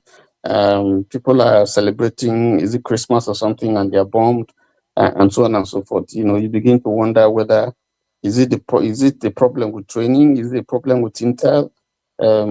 But even this recent one, from what I'm just hearing, I don't have all the facts, but I see officials of government even not apologetic, saying that, this area is known to be occupied by terrorists and so on and so forth. And I don't think that should be the attitude. I think people should first of all wait to do some thorough investigation to find out actually the facts about this matter, what happened, and before they begin to speak. And this has always been the problem with Nigeria. We're too quick to speak without necessarily waiting to get the information as to what happened, who did what, before we begin to speak, and I think it's unfortunate. But all said that, I think in the next few days, we would actually know what happened, the facts about this whole incident. But it's regrettable. It has happened and happened and happened again. I mean, what do you want people to think if it keeps on happening? They can only come up to the conclusion that, those who are doing it are incompetent, even though we appreciate the work that they're doing. But I think there's a need for the Air Force to retool its strategy and look more closely at how they can prevent this kind of a thing before. It is a question of technology, it is a question of training, it is a question of logistics. They should look at it. That's my submission, and it's unfortunate, very, very unfortunate. I think Thank you so much. The news coming out from Zulum office, that's the governor of Borno State. He said that that the market specifically was closed 5 years ago because of ISWAP activity, that they are using the market as their hideout and all that. So they closed it 5 years ago. Well, that's not an excuse for what happened, though, but I think, just as Tony said, more information will still come out. So what they are saying that they are actually advising the citizens around that place that they should desist for harboring or giving information to terrorists and all that. And with the killing of the general, was it the guy that was killed a couple of weeks, days ago, on one of their top military officers? So you should expect that they will go out against all these militants in a way that they never done before, just to make a statement or just to retaliate for their organ that was taken out. So I think that too is out there. If the market has been closed for the past 5 years, why are people still using it? That's my curiosity. Not that I'm questioning the people, but if the information is true, or if it's a fact that the market has been officially closed, then there's more to the story. So you are a governor of a state. 5 years ago, 2020, you shut down a market. You know there's a communities around that market. You shut it down. 5 years later, you came to Bombay believing that people who are there are bandits. Is that what you're saying? Is that what you want us to believe that? Yeah, that they are using the market as their hideout. That's what the Borno State government I will never believe. I'll never believe, except of course you don't think that people who own that community, they should go back to their community and live a normal life. That's the only way you can tell us, okay, you shut down the place. Did you take the people away from there? Okay, how are they supposed to live their life onward? Are they supposed to just go to their house and stay? But anyway, this is my rambling thought. Let me come to Masca. You are welcome. Good to see you. Of course, you must have heard all we have discussed. What's your take on it? No, I didn't hear. In fact, I was under the impression that there won't be any after session. So, but I saw you guys, so I said okay. And I was thinking you guys would be having literary discussions, but I could see that it's not that. So you have to provide me guidance. And by the way, okay, good first and foremost, good evening, sir. We had a literary discussion on Rudolph's book, A Kiss That Never Was, and we had finished that. You can feel free to pivot to that, talk about your own, and then we went ahead because one of the people on the keyboard told us, even though I've seen the news, that the Nigerian Air Force by 200 persons in a location, mistaking them for terrorists. And then that's what we are talking about now. How do you buy 200 persons in a community? And the governor defense is that place, the village have been, that market have been closed for the past 5 years. And so the question now be, you want to go and bomb a place, you didn't do a recognition investigation, What has happened to military intelligence in Nigeria? Don't we have them again? Secret police, those ones who go to the communities and mount themselves and pretend to be farmers and all that, they don't exist any longer in Nigeria? Or has the human life in Nigeria become so common that even you can just do away with anybody at any time? There's no problem with that. That's the question that I'm curious about. Okay. So once again, good evening, KJ, Ophie, Tony, Ify, good to see you. CM, well done. John Abba, good to see you also. Good to see you, And, Master. Good evening. yeah, good to see you. I commend also your tenacity every time you're around. Well done. No, I'm And always good evening. sorry, Master, hold on. I'm supposed to be commending you for always being here, knowing how it is very expensive to buy data. Honestly, God knows how much you spend every month just on data alone. You have to tell me the secret of how you make your money to be spending so much to be on this show. But honestly, I'm always happy whenever I see I think you. it's a matter of commitment. This thing they say you should put your money where your mouth is. At this point in my life, so let me just give you a little bit of background, and there's a Okay. little bit of guilt in it also. Not really guilt. It's not guilt. I won't use the word guilt, but guilt would make you understand my position better. When I was in the university, I was a unionist. In fact, there was a point in my life where I had to sit down and ask myself, because it was a T junction. I see myself as somebody who God created to bring change. But I had to ask myself, like, okay, should I follow the change road or is there any other road? And the reality is, when I looked at even as at then, way back as at then, it was very clear to me that it would be a gamble. And I think there was a debate we had with forefathers at some point. There is something I put on the table for him. In statistics, I don't know whether it's statistics, but in social science, there are two things. There is something that you can say is a mathematical argument. Like, if you put 1+1, definitely it will give you 2. But there's also a probability. The answer is going to be almost like that, but there is what they call an error. There has to be, it's not a certainty. It's not a certainty. It's not guaranteed. There's no guarantee that what you see likely to happen, that probability will play out. That is the null hypothesis.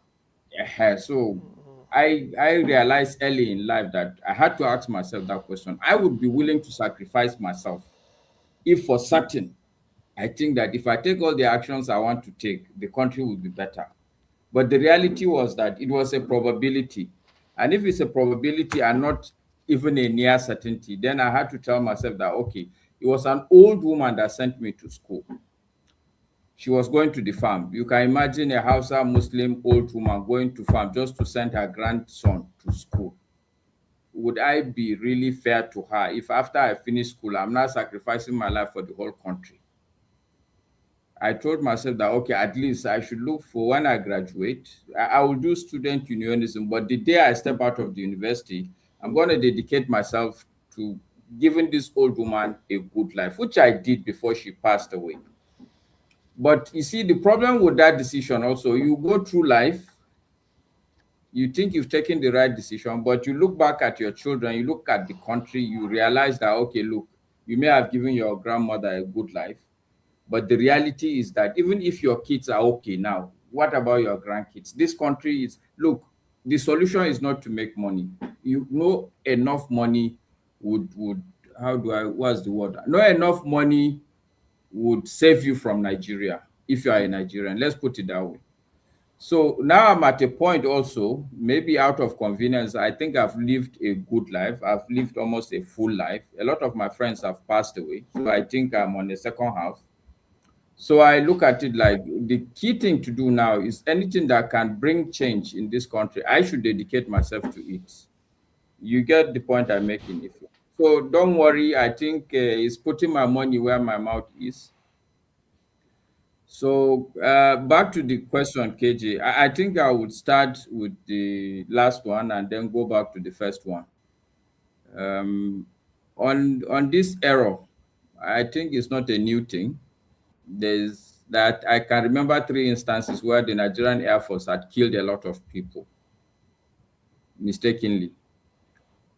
So because it has happened over time, going back to that law of probability also. So it's whatever reasons, if either you want to dig into the reasons or you don't want to dig into the reasons, but it's logical that Nigerian military, Air Force have already created precedents of dropping bombs on the people that they are not supposed to drop. It's not the first time. There was a time they killed a lot of Fulani people. It was a big furor. I think this will be almost the 4th time this thing will happen. So that's my quick response to that. And just to spend maybe a minute, my take is that I'll go back to corruption. You know, I know when you used to say a madman in the market, but later you realize that the guy was a CID. All these things in the country, they've gone. We don't have really intelligence. I tell people that in Nigeria, there is no longer professionals. A teacher is just hustling. It's not really a teacher. It's not teaching. The man who is in the police, honestly, half of them may have probably allegedly paid 300,000, 400,000, some even 600,000 to join the police force. So why do you think that this guy, when there's a robbery, he will be the first to go there? Who will pay 400,000 or 600 to bribe into a job that you will have to sacrifice his life? It's not logical. It doesn't sound logical. So most of the people in the country, you will see a policeman, he simply invested in that police. That's why he's okay. He doesn't understand what you're saying when you are asking him why he's collecting bribe, because he paid bribe to be there in the first instance. So why are you now lecturing him on bribe? Where were you when he was looking for money from relatives to bribe to get police posting as a policeman? So we really should not expect too much from our country, honestly. We are not really very professional people now. Of course, military is something else. I still respect the military people because it takes some level of, I don't know the word, but just to even pass the military training in itself, you have to be something else. You understand what I'm saying? But I don't think we are no longer a country of very professional people. I'm just trying to think of the reasons why this thing will happen, because I agree with you. You can't drop a bomb without intelligence. Why are you dropping it there? There has to be intelligence in the first instance. The reason why the war is protracting, this Iran war, is simply because the understanding is that Russia is providing Iran intelligence where the military, American military are, even if they've left their base, if they're in a hotel, they know. And if you know how, like, you can't drop a bomb when you don't have intelligence. I'm not a military person, I'm not a strategist, but it's mundane. Why are you dropping bomb there? Why? It's the first and primary thing. So I think that's what I would say for that. Pivoting back to Mr. Rudolf, I think I've said it, but I'm developing okay, let's put it this way. I think Mr. Rudolf is growing on me. And I'm really seeing that the man has a very big heart, has a very large heart. So like I said, I'm not surprised that, when the container is large, don't be surprised the kind of things, when they're emptying that container, the kind of things that you will see come out of that large container. The man is, I think he's an example of a human being. I think I'll just put it there. He's truly a human, but in terms of the size of his heart, be it compassion, be it being reasonable, his ability to put himself in other people's shoe.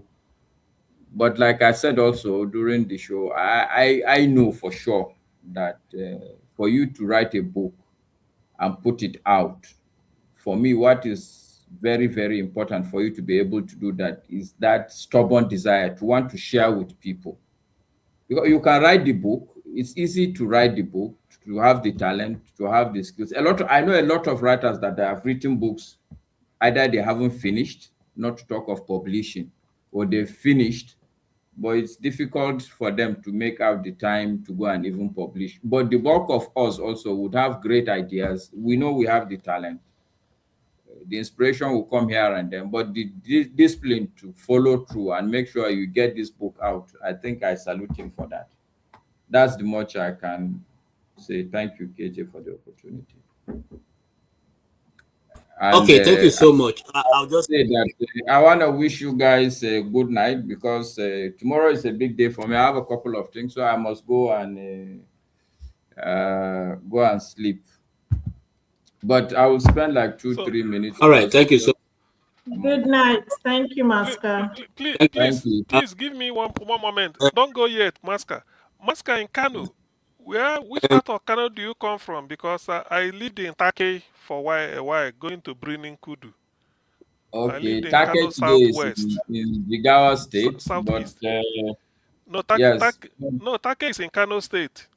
I know. Yes, I know. Okay. But yeah. So, but do you know Kano very well?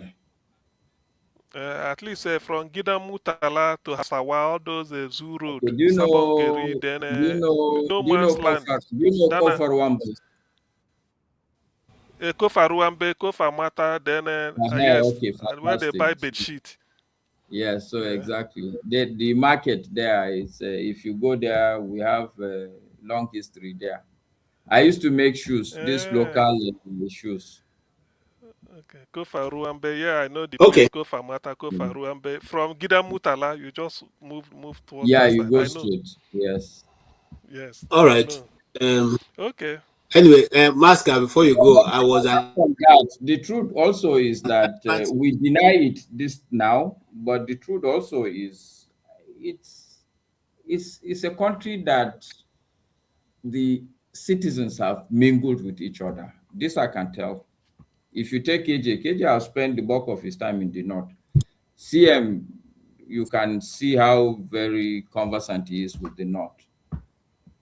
You know, I am not very conversant with the southeast, but if you go to the southwest, I'm very, very conversant with all the nooks and crannies, you know. So I believe that as a people, we've mingled a lot. It's just that sometimes we allow our mental or intellectual laziness to get the better of us. You know, we want to get into echo chambers. You don't want to, for instance, if I'm in Kano now, somebody is insulting Igbo, chances are that either I keep quiet, or if I want to be in the good books of my friends, I just join into the charade, which I know is not actually true. And the reality is that the bulk of us, all of us may probably know is not true.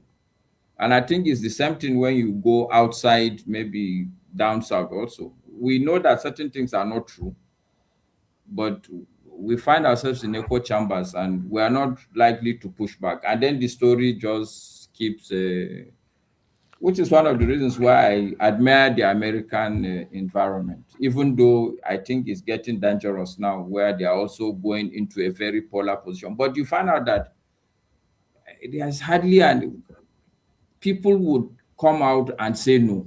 People that you are expected to toe a line, they will come up and say, no, I don't agree with this. And I think that's what we need as a country. We need to begin to push back within our own enclaves so that this echo chamber kind of thing, you know, all right. Thank you so much, Masker.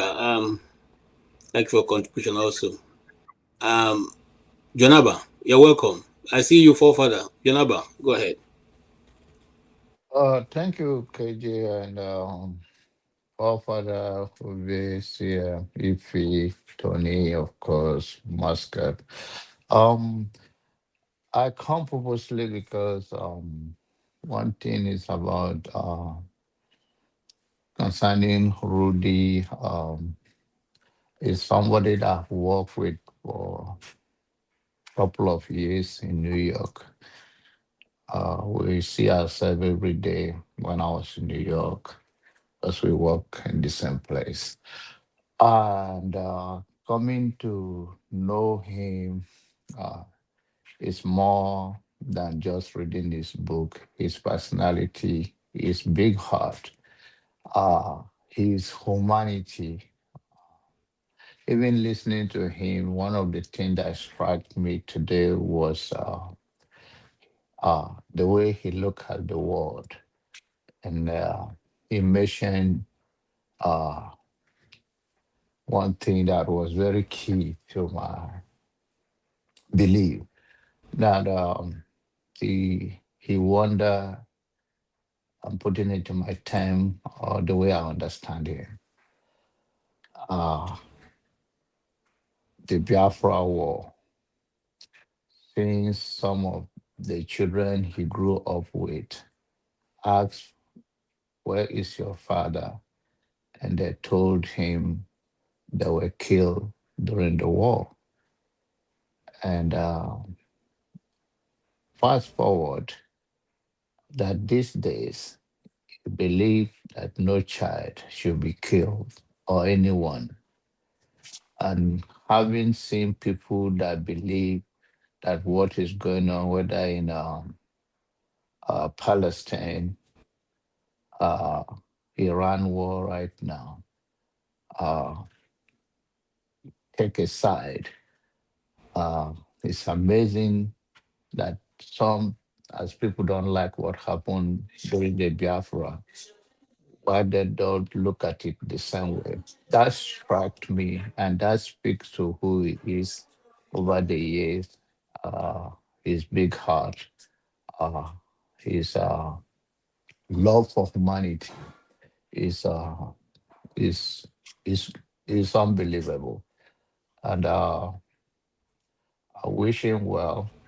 I wish I saw when you KJ said that the sweet thing he said about you, the cornerstone of the have yourself. Of course, you deserve it. You're a good man. You work so hard, even when your work hard can be you are against me. You still work hard, and it's a hard work. So, and, and your your big heart as well, a man that I've seen so much because of your uh, what you do as a journalist. I'll take you across Nigeria and Africa, and I can say a bit of the whole world. And here you are, you still have your passion. So you deserve for him to say that to you, and you earn it. I don't think our forefathers will be jealous of that. His forefather is working so hard to make sure that we have a good security in the country. As of the Air Force bombing part of Borno State. It's not a mistake, it's intentional. This is nothing like mistake. Nobody, if you don't understand what happened in our country or around the world right now, then I don't want to speak to it that much. It's nothing like a mistake that the Air Force mistakenly bombed the place and over 200 people were killed, and you're telling me that. And they do not, most, what is coming out of them is not like they're very sorry about what happened. They are just trying to, uh, uh, they're not even taking the full responsibility than excuses. So, and that is the danger of where do we go from here? The very people that meant to protect you. And just like Marcus said, uh, to serve in Nigeria, whether it's police or any of those federal uh, workers, you have to bribe. So if you bribe your way there, who do you have that commitment to? To the country that they hire you to protect them, and the only way you get there, most of the army today buy their own boat. People that are meant to protect uh, uh, or to defend the nation. So we have a failed state as a result of bad leaders, and the state of the citizens they are not holding their leader of a high ground, rather to say, oh, they are all evil, but this is a lesser evil. So you are telling me now that there is nobody that can radically, without being messed around with all these politicians, can come and clean this system. Then it's a long walk to freedom. We don't have leaders. We have people who are fighting for themselves and the name they want to make. And I hope that one day it will not be too long so that we don't just get wiped out of the surface of the earth, because the mind of black people is still is short sighted, is too short. They don't see beyond their nose, and that is going to cost all of us a big price to pay. I hope we will all work hard and speak to it. And in summary, I believe this program like this bring us together to share a common idea and to see how we can speak and educate our people, because the trauma of our people is real. You cannot live in that environment, and you cannot say you don't have trauma in Nigeria. So, how do we deal with those people? Life struggle, medical struggle, that they have damaged them permanently, or some of them just escape. And in the school of abuse, you are always going to abuse the other next person to you, because that's all you know. So, let's continue to speak truth to the power and educate our people. All our differences is not equal to humanity. Humanity comes first. Our differences is always going to be there, but let's have a big heart, just like the host of this program, Dr. Damages, just have that big heart that we're all human beings, and no child or woman or anybody to just die wherever your belief, whether your religion or your tribe. Thank you. Thank you so much. I have one question for you. Are you following the story that 1,000 Boko Haram members were flown into Abuja? Did you follow that story? Yes, yes. And I think, in honest speaking, no, I jokingly say that the biggest terrorists in Nigeria, they live in Aso Rock, that the government are worse than the people. Well, you is not be, maybe people will misunderstand me, and I don't want to put it in that form. Whatever goes now, I think Boko Haram should go in more than 100,000, because that's the only way that these people will wake up. Since they can, uh, in Tukpa, one of the colonel that was killed in Borno State last time is, you should know, KJ, Tukpa is Ogbadubo local government. They were ambushed by the same people. So I hope they go quickly to the to where the government professional terrorists are using us. Go. I hope the Boko Haram go to that area. Thank you. Thank you. Thank you so much. Okay. Forefather, you're welcome. And also, AY, you're welcome. Forefather, I'm sure you also have followed. We started from the review of A Kiss That Was Never, which is a book written by Rudolf Okonkwo. We reviewed it, and we talked about the fact that, there's a quotation which I love so much, which I've already penned down, wherein he said that, I read it out. A poet who looks back becomes a madman, whereas a madman who looks forward becomes a poet.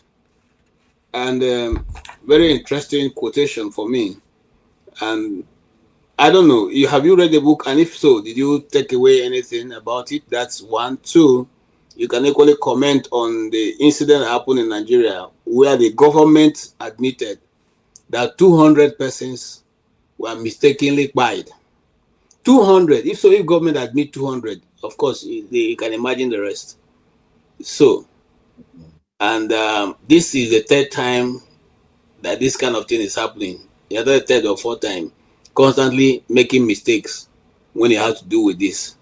They made mistake and killed one of our best pilots. What's her name now? Layo, flight lieutenant. Okay, sorry, squadron. No, I don't know. Yes, a squadron. Squadron.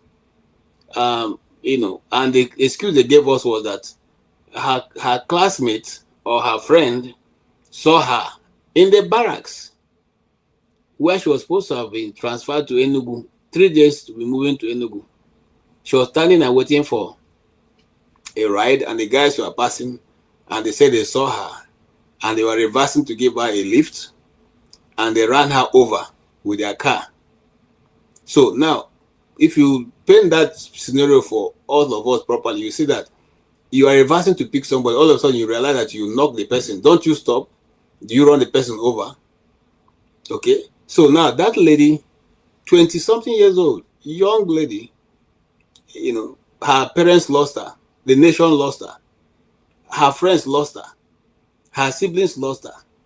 Nobody said anything about it. We just casually talked about it. And it is forgotten. Now, today again, we are hearing that you people, and the governor is defending the army, the Air Force, by saying that market had been closed 5 years ago. And I'm like, are you for real? In Nigeria, in a situation, in a rural area, where people can go back to their homes, were you thinking nobody will go back there? Didn't you people check? Is there no military intelligence? Is there no longer CID that go around in the communities and live even among the people to get information? What is really happening? It doesn't. Nobody who can hear this and say and agree whatever the government is saying is the truth, because how do you do that? People are not living there 5 years after you came back to the place and hoping that there'll be nobody there. Anyway, that's my own rant. So you tell us what you think. Yeah, thank you for that, KJ, and thank you for hosting the show.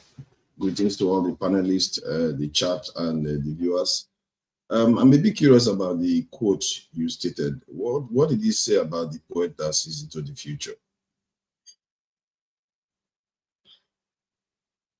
You know the quote you read about the poet? Yes. Into the future. Okay. No, it's a wonderful quote, and that's why when I read through the book, that the first thing my eyes caught.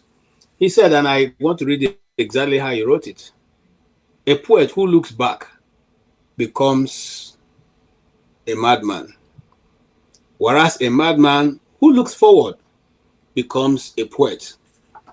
So in our summation, we're thinking that what he's trying to frame, that sometimes those of us who think we know everything, but whereas we're not moving the concrete forward.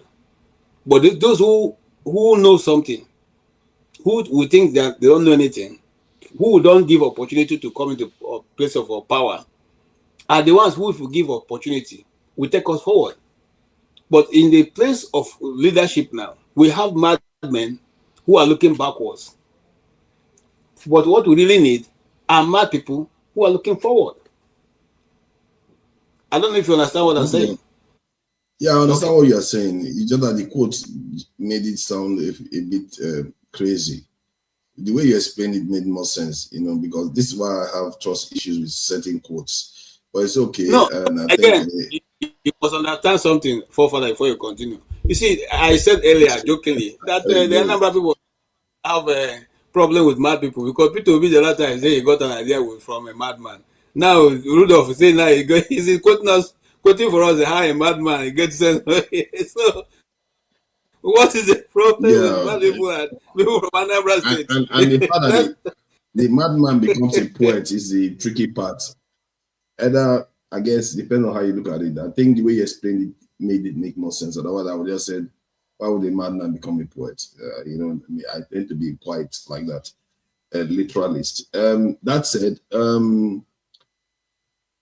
again, our people have died again, isn't it? 200 casualties today or so, and over-reliance on technology as usual, isn't it?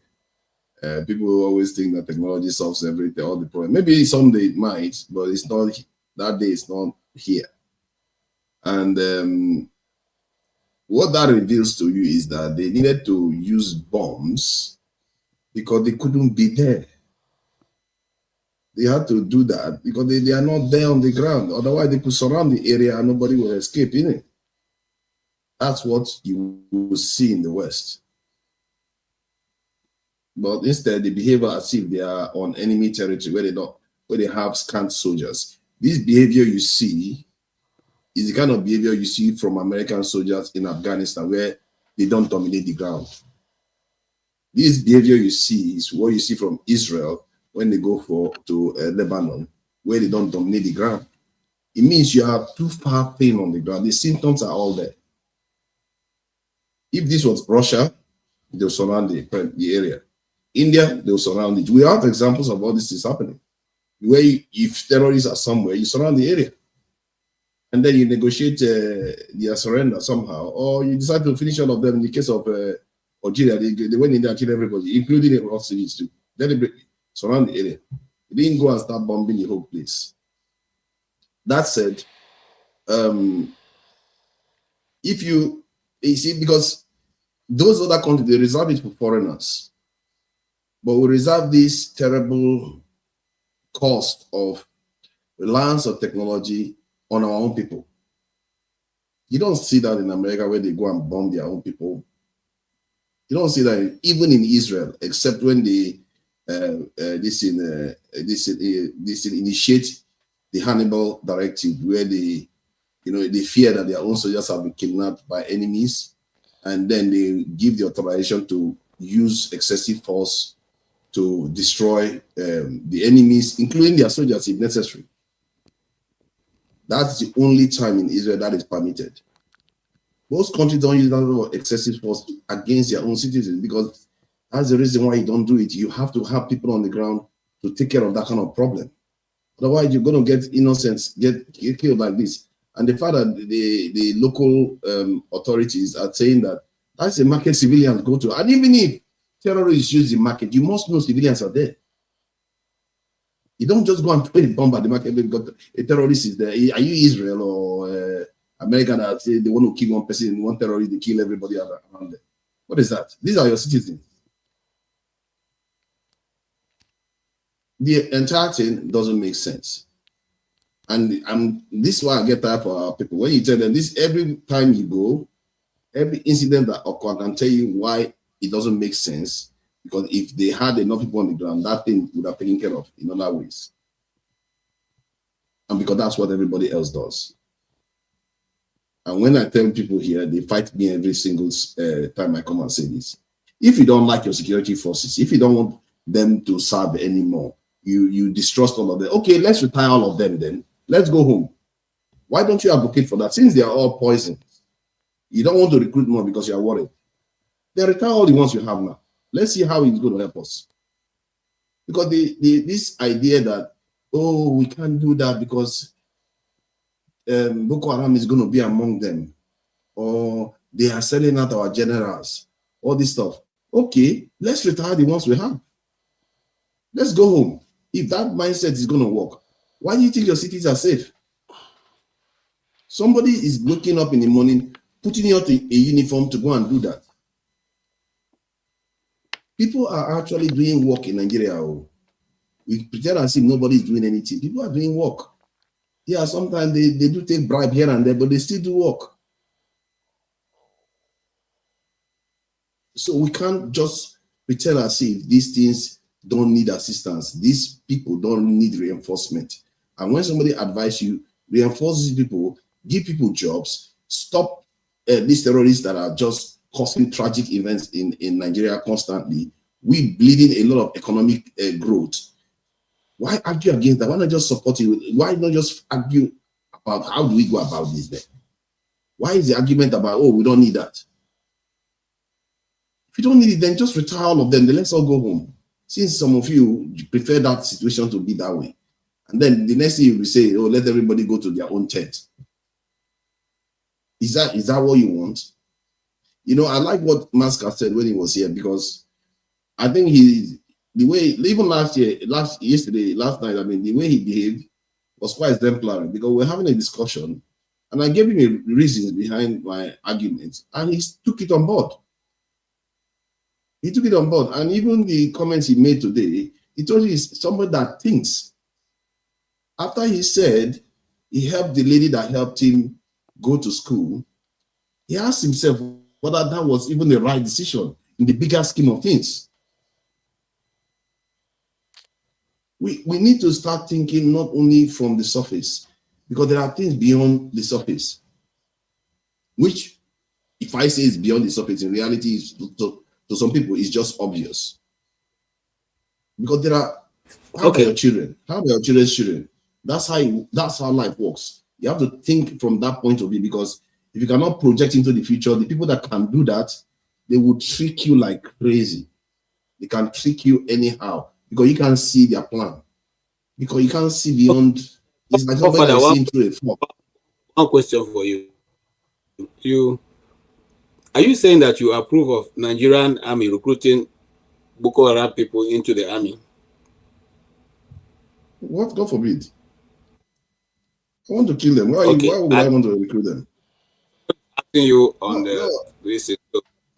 If you can, anybody that causes loss of life to Nigerians will die. There is no clemency in my own book. I don't believe in that.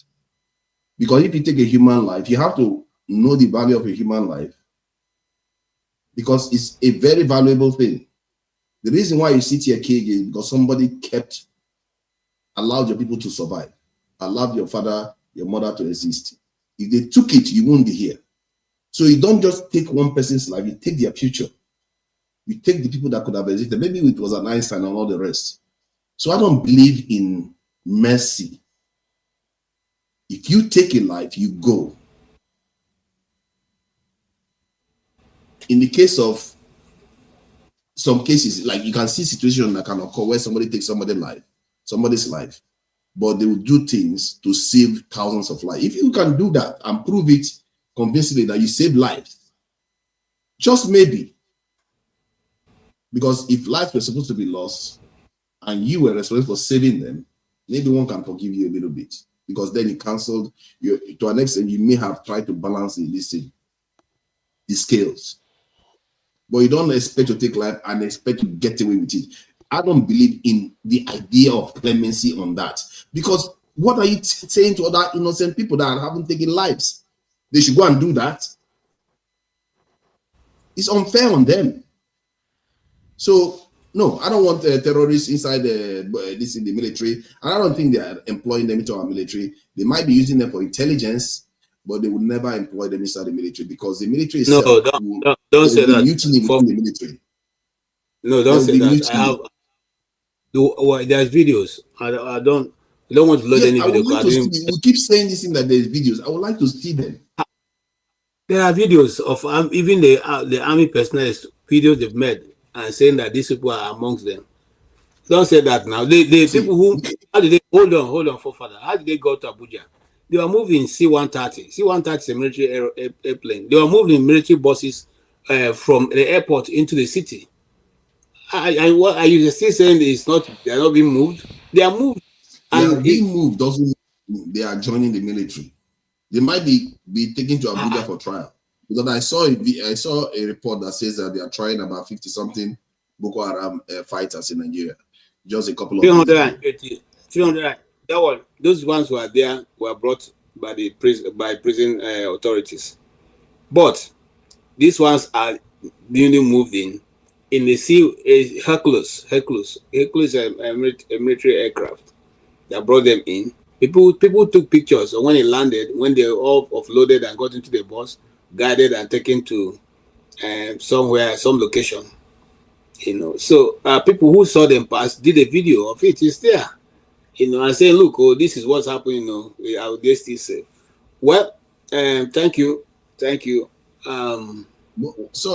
What you are saying, I wanted to respond to what you just said, that some people said they saw people that are being moved. Is it by the military?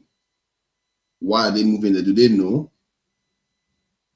You can't just say they are moving people and then they are trying to imply that they are moving terrorists into Abuja to attack Abuja. I don't know why people say these things. Okay, I don't into that. We'll be discussing from. Let's leave what will happen. The next 2 weeks will tell us why they moved them there. We will know. Okay, AY. You're welcome. Thank you so much. I don't want to infer. That's why I'm saying, okay, let's leave it at that. I don't have the video set up for this. Yeah, that what happens in 2 weeks doesn't tell you anything. It has to be linked. Because somebody can just tell a lie, then they go and do something in 2 weeks time. You say that's the event that led to it. You have to have evidence. Okay. You have to be careful when we see stuff. American embassy and Abuja have closed, and all their staffs have been moved out of Abuja. That should sign the warning. I was in Abuja the last time that they hold on. They struck at the UN building. This is the same pattern. The office was shut. They moved all the people out. So anyway, let's move on. I don't want to shout about it because you see, I'm worried for people who are there. My friends are still living there. My family members are still living there, and many other people who I have lived life with, are all in Abuja. And if the federal capital is no longer safe, then where can be safe? If you are worried about them, provide evidence here so that everybody will see them and they will make more noise. Not by making stuff there is no evidence about what you are saying, then we'll just leave it in the air like that. That is poisoning the discourse. It's not nice. We have to provide, if you care about your people so much, then amplify it here, bring the evidence so we all can see, and all of us start shouting about it. That's what it's supposed to be like, isn't it? Thank you. Okay, go ahead. If I have the power, because I have less than 40 minutes to go.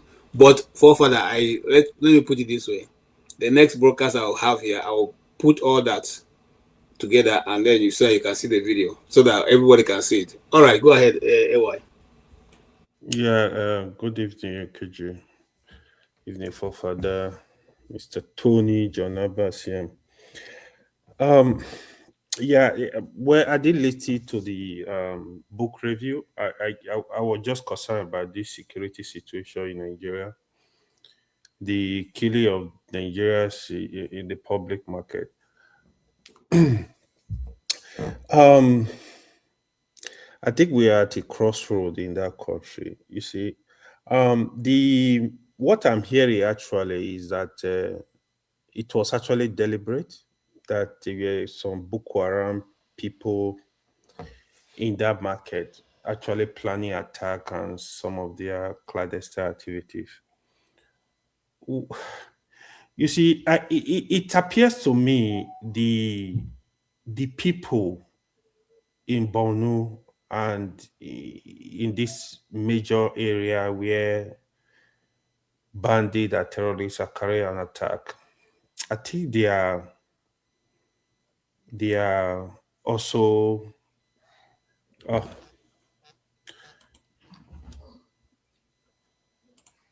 sorry, a call came into my phone.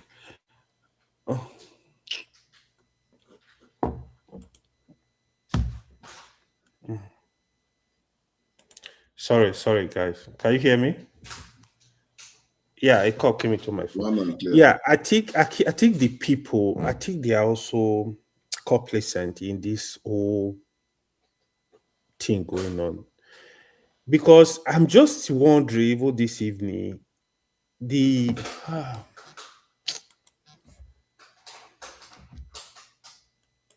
sorry, I'm just wondering, even this evening, like, how do Boko Haram, how do they continue to recruit? I was just watching a video this afternoon of a 15-year-old Boko Haram helping them. It's also evolved. Like, he said they gave him 850,000 naira to go to the market to buy food stuff. Because I think the parents, what are they doing? Because you will see the activities of your children. You will know who do they relate with. I think the people need to also help the security, to be honest. You see, we are not hammering on this issue enough. How do they recruit? And yesterday I said to Fofana, although he did not agree, that I think there is intelligence failure. I think Boko Haram people, there are people spy for them, even in the military. Obviously, with the kind of attack they are carrying out, I think there are people spy for them.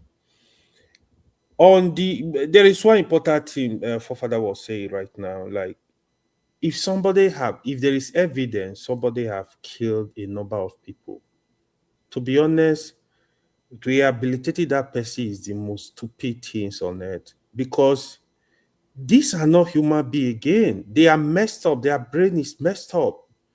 Do you know what it takes to buy one person, 2, 3, 4, 10, and you want to rehabilitate? How?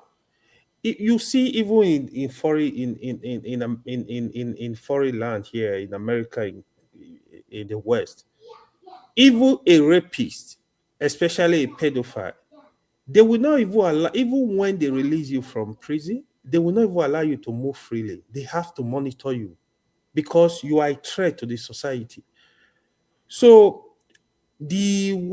for me, if there is evidence this person was involved in killing people, send them to hell. You see, the way me I look at it, even if you have 10 children, one is boasting that he's gonna kill probably 9 of them, and they start killing them, maybe he kill 1, kill 2. Probably he was on the run. Finally, he was caught. What are you gonna do if they give you an option? See, we need to eliminate this your child. You think I'm not gonna sign for me to protect the 7 remaining? So we need to take this issue very, very strongly, because, and the other thing, I think the state of the insecurity in Nigeria is very alarming. I think they should call for a security summit. It might be helpful. I think they should get more. This state police, they should try and speed it up and see, probably that can also help, because in general, sincerely, there is something going on. I don't think we are doing enough, because we've lost how many generals in this year alone? Probably 3, 4 of them. Mr. Tony, I saw your comment now where you were saying that is the reason why America advisory committee, military, they are there to advise. If I'm quoting you correctly, sincerely, for me, I don't see any result of what the American military are doing in Nigeria, because if there is anything, see, the military, the last 2 months, right, they came into Nigeria, the security have increased. More attack upon attack. What is going on? Because it's really, it doesn't seem the politician really cares. That is the scary part of it. I don't think we do enough. See, if we need help, genuine help, I'm not in position of not needing help. Even if it's Africa countries, you say, oh, you need help. There are countries that have good military. Sorry, deploy some military to Nigeria, to secure the border. I don't think it's out of place. Countries like Uganda, Rwanda, there are countries that have some good military with good training. Deploy them. Ask for assistance. It's for me, it's when the intention is not clear what the military are coming to do, especially countries like America, we know, are notorious for this kind of activities. That is what I don't support. But if the tensions are clear, you know that, yeah, you can get help from these people. I don't think there is anything wrong. All we need is for the country to be secured, for people to be at peace. Because right now, I don't know if we are able to hold 2027 election. It's a bit scary, because the audacity, the military formation, the way they attack barracks, like, who is safe if people can easily run into a military barrack and run over the barrack? Like, then who is safe? Is it bloody civilians that are in some villages that they don't have any form of protection? How are they safe? So if the military, and even military, I'm sure by now they are also like frustrated. Part of the frustration, that is what you see them attacking a marketplace. So this is the truth. It's very frustrating, and it's very depressing at this point, what is going on in the country. I think the president, he needs to do more, declare state of emergency. You need to do more. I feel we can get it done. I know now they are canvassing, they want to recruit more people. I don't think people are joining the Nigerian military anymore because probably the incentive is not there.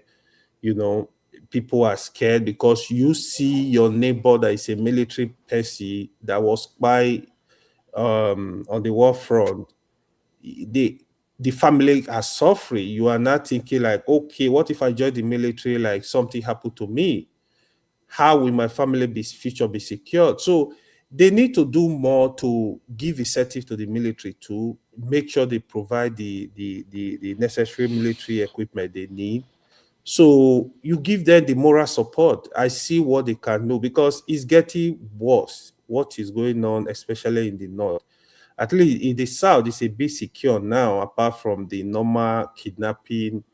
I think the south is a bit secured, but the north, especially, they need to do more. They need to look for solution because if it has to be drastic, they need to do something to stop this. And it's getting too much. Thank you.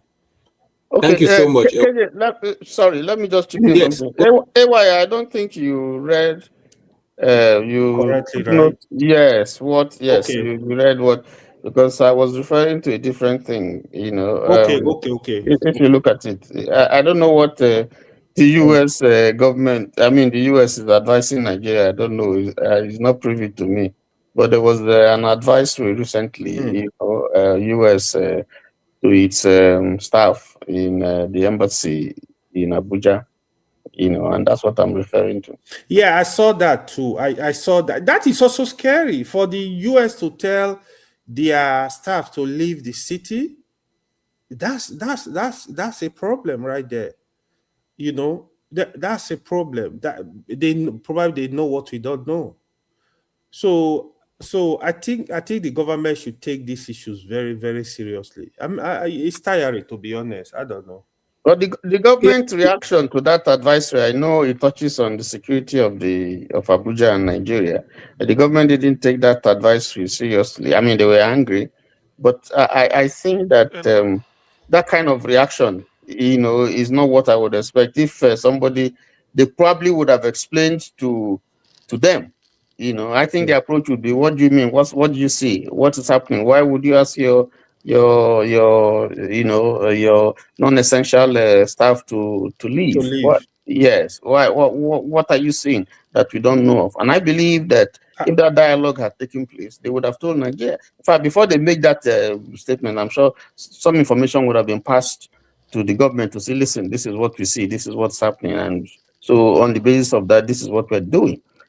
So I don't know, but we have a government that is it's not transparent. So, but going to denialism, that's the problem that I have with the government. Every time anything the government says, you want to put it to test to see whether they're telling you the truth. And the government has a deficit problem, when it comes to telling the truth.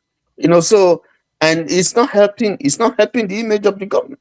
Because eventually we see, after denial, we actually see sometimes when they put out statements, denying certain things. When journalists begin to dig deep and all that, they begin to find out that this people told us a lie. You don't run a government that way. Yeah, I know that there are certain things that you keep, that are classified, yes. But you don't keep on denying, things are going by denying. You're not helping the nation by doing that. Yeah, I agree. So how do you classify an information that's already in the hands of Boko Haram people? Because the last time you said there was no kidnapping, they had everybody on video, and that was the biggest. They've done that more than 3 times now. So how then do you say, Anyway, let me give CM the opportunity to speak. CM. Okay. Thank you, KJ.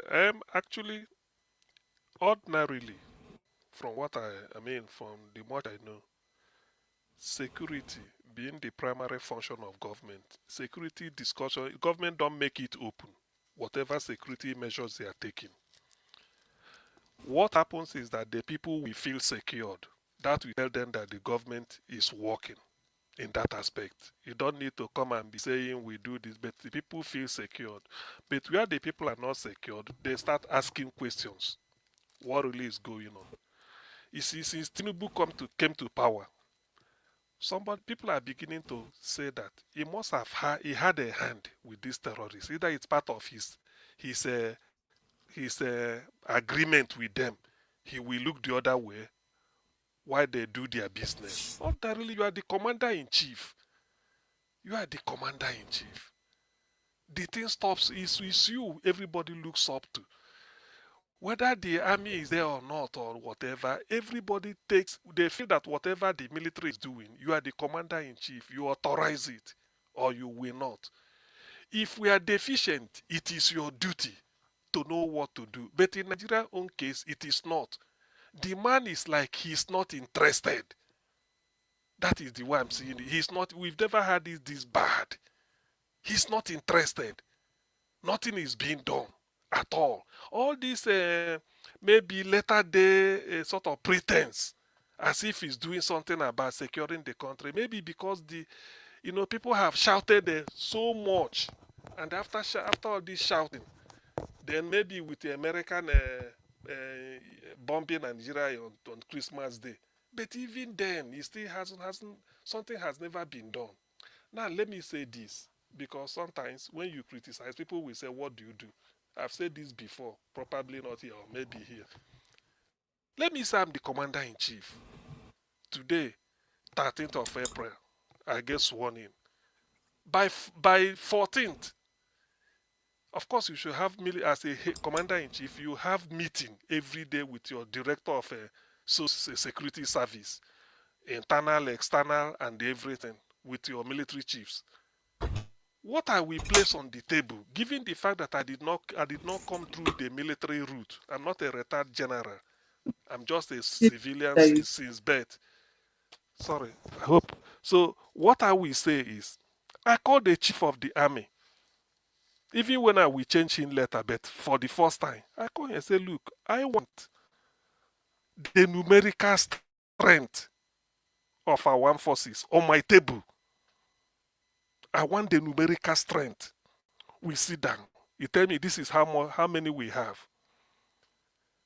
The first thing, because there's either whether rumor or no rumor, repentant Boko Haram are in Nigerian army. The next thing is I want that list, flush them out immediately. I, the commander-in-chief, will sign. Even if they are 5 or 10 or 11, we should get out. Military is an elite profession until you come. If you live in the Western world, you find out that it's not everybody that goes into the military. It's not everybody. It's an elite profession. It's like a cult. It's like a secret, because when this is night in UK, everybody is sleeping, but the military is wide awake. 24 hours. Maybe those people that are wide awake in the night are keeping watch. Maybe tomorrow morning they can go to sleep. Why the people that are this? So it's like 24-hour job. You retire, but you don't really retire. You become a reserve. So it's an elite profession. What I do is that if I do these two things, then that's the third thing I will do is, having known the numerical strength and then the branches. I know there are what they call the people they call the infantry, the people they call this and all call that. I will ask, based on need, are we having enough in every department? He may say no. I said, okay, what do? We need more people, isn't it? Because you have to renew. It's like you are renewing your blood, you are renewing your life. Some people will get to retirement age by force, they should go. Some may develop illness, they may not serve more than 10 years, then they go because of illness. Some may be because they were gone down. So you continue to renew, then you sit down. It's a project. And when you are doing root and branch examination, by my own reckoning, they should be the highest paid in the country. Probably after some may even be earning almost like the commander-in-chief. It doesn't matter. You pay them. The incentive will be there. Part of the incentive is that if you serve heart and soul for 35 years, if that is the maximum, not found wanting in anything, you're entitled to a house, a retirement. That is gift. Any part of the country you like, they just go and build a bungalow befitting for you. So when you look at, there's a way to do it. Because it's like, that's why they say the president, the civilian aspect, and there are two positions, and the commander-in-chief. Somebody told me that whatever professions you have as a civilian, they're also like that in the armed forces. You have your own surgeon general as surgeon in the civilian in hospitals. The military have their own surgeon. You have your own lawyer. They have everything. They have their own, but they are still subordinate to civilian authority as the president. So what Nigeria? I don't think they really understand it. The budget is not just putting money. You sit down, and when you now identify this is what we need, you now say, okay, if we need this, you can't just go and pack people from the street and then say because we need 50, you put them. No. This might be a failure because of years of not being planned. Then you start to say, okay, how do we recruit young men to come in the armed forces? Do we use the National Youth Service Corps as our entry point, even if you didn't go through military school, like a Nigerian military school, Zaria for secondary school, Defense Academy as a university? Say, some young people may say, all my life I read accounting or been a civilian, but I want to join the army. And I'm within maybe 22, 23, 24. I want to join. You can also use these people as the point. You bring them in, they could be, because in the military you have different professions. You work. That you are in the war front, there are people in the lab. There are people that are even doing research, even nuclear physicists. That's where I see them. So there are things military is an elite profession, but Nigeria treat it with kid gloves, probably due to years of coup plotting. They become civilianized. They are now talking in terms of because of being in power since the IBB era, maybe since after the Civil War, they've been toppling themselves. So they messed up. But it could be corrected at some point. We cannot just be a country in which people will just invade the country and then be slaughtering people. Nobody is talking. Now, because of this thing that happened, I said it is deliberate. You can't tell me you're a pilot. You don't know where to throw bomb. I mean, why are you a prof? You are trained. That is even the high point of your career. What you could see when you have 1,000, hundreds of miles above the ground, you are even at night. This is what you are trained for.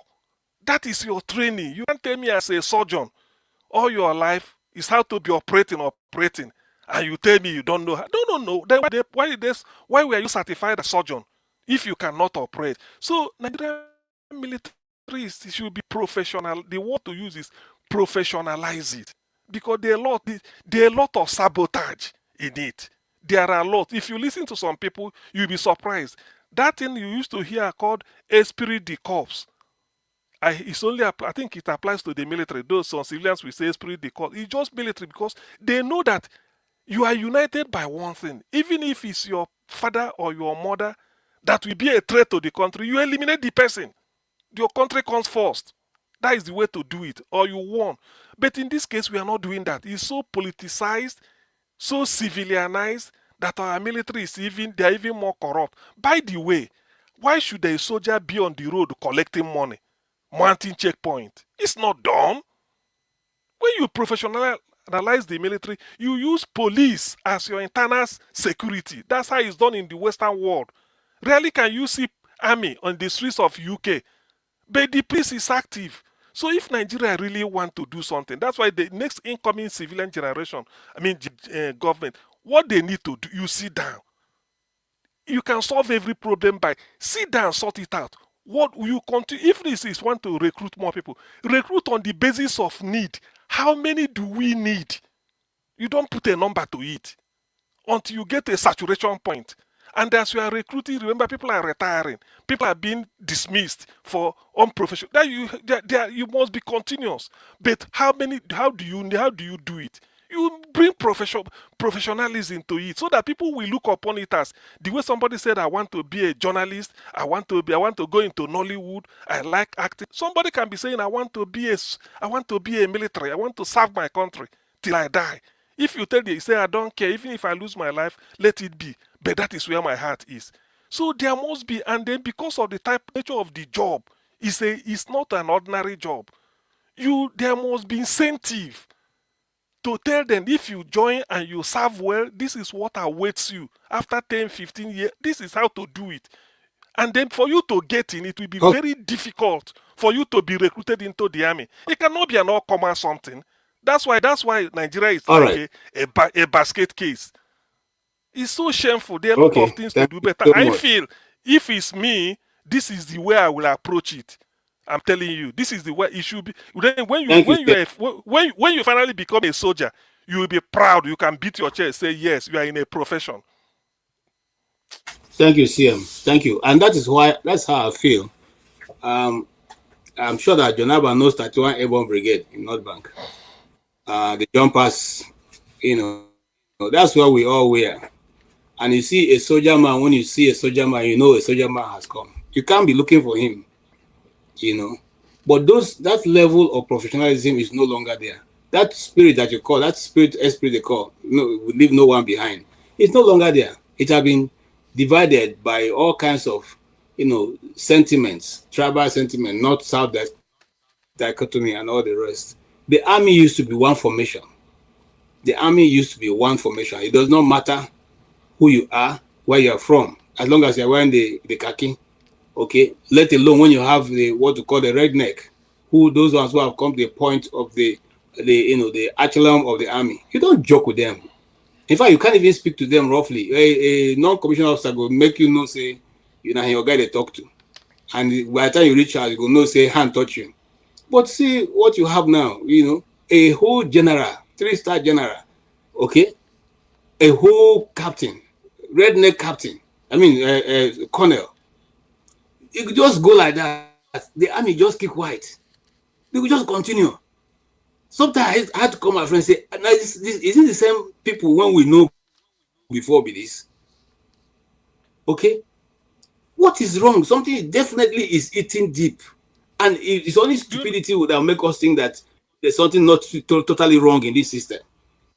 Do you know, KJ? Sorry, let me add, KJ, please, let me add this under 30 seconds. Hold on. The army, I'm coming.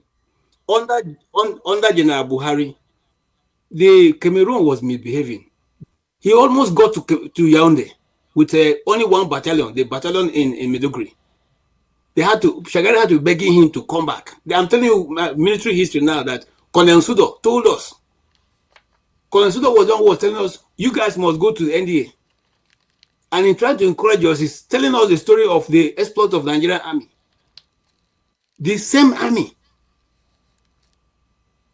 It's shameful, my brothers. Let's put something aside, though. It's shameful. For 15 years, this same army is fighting rig-tag this thing. It doesn't matter what they have. The terrain is our terrain. We know our land. Okay, sorry. We know our land. Okay. If you know the land, doesn't mean you are. You're not going to show up if you are in River State, River State. You're not going to show up in Sambisa Forest like a ghost. You still have to have people there. They are protecting the states. Do you know, to protect River State, how many people you have to put there? Lagos, massive state with millions of lives. Do you know how many people have to protect Lagos? Do you know the same thing? If you, by the time you distribute it all the way through Nigeria, you see that number we have will turn out very, very fast. There was something CM said. So, hold on. We are still talking with you. So, the Nigerian police have the mobile police, which is meant for this kind of thing, which is supposed to be, if you want extra hands in where there are issues, there's a mobile police unit. Okay, if you say you don't want, you are really serious, why do you have to distribute soldiers in civilian affairs? Why not allow people like Jonaba to start their own security outfits? Then the people can go there. Those who want to see people carrying you with uniform, they go there and rent those people. Then take your own trained people who you train, who went to what do you call this place? Who went whatever, Sandos, to go Sandos, and and train? all. Yes, not even Sandos. Not we're even talking about the one that is in Kaduna. And what that this thing? NDA, Their defense trainees. side. Not NDA. NDA. There's a small one for no. There's a small Okay, one Jaji. for non-commissioned Okay, officers. Nigeria. No, Jaji Okay, is I thought even it was higher. Jaji. This one is just normal people who are non-commissioned officers. Krofo. I've forgotten The college, the name. the NDA is now a Depot. university because the college. What is No, it called? I'm talking about the depot. The depot. There's a depot where they train normal people. That is the small officers who are non-commissioned officers. Okay, they go there. You train them for 6 months. They come out and they are able to stand their ground. Listen, I want to put it to you further. I'm serious with what I'm saying. We are losing a country. We are losing a country. Let us all wake up and That smell I the agree coffee. with you. That You I know, agree with you. But it's of no use say you are losing the country when you don't refuse to put people on the ground to go and protect those people. Okay, sorry. Now, Let's hear from. I'm going to Tony, but let me hear from Jonaba. I think forefathers I'm trying to choose the best word carefully.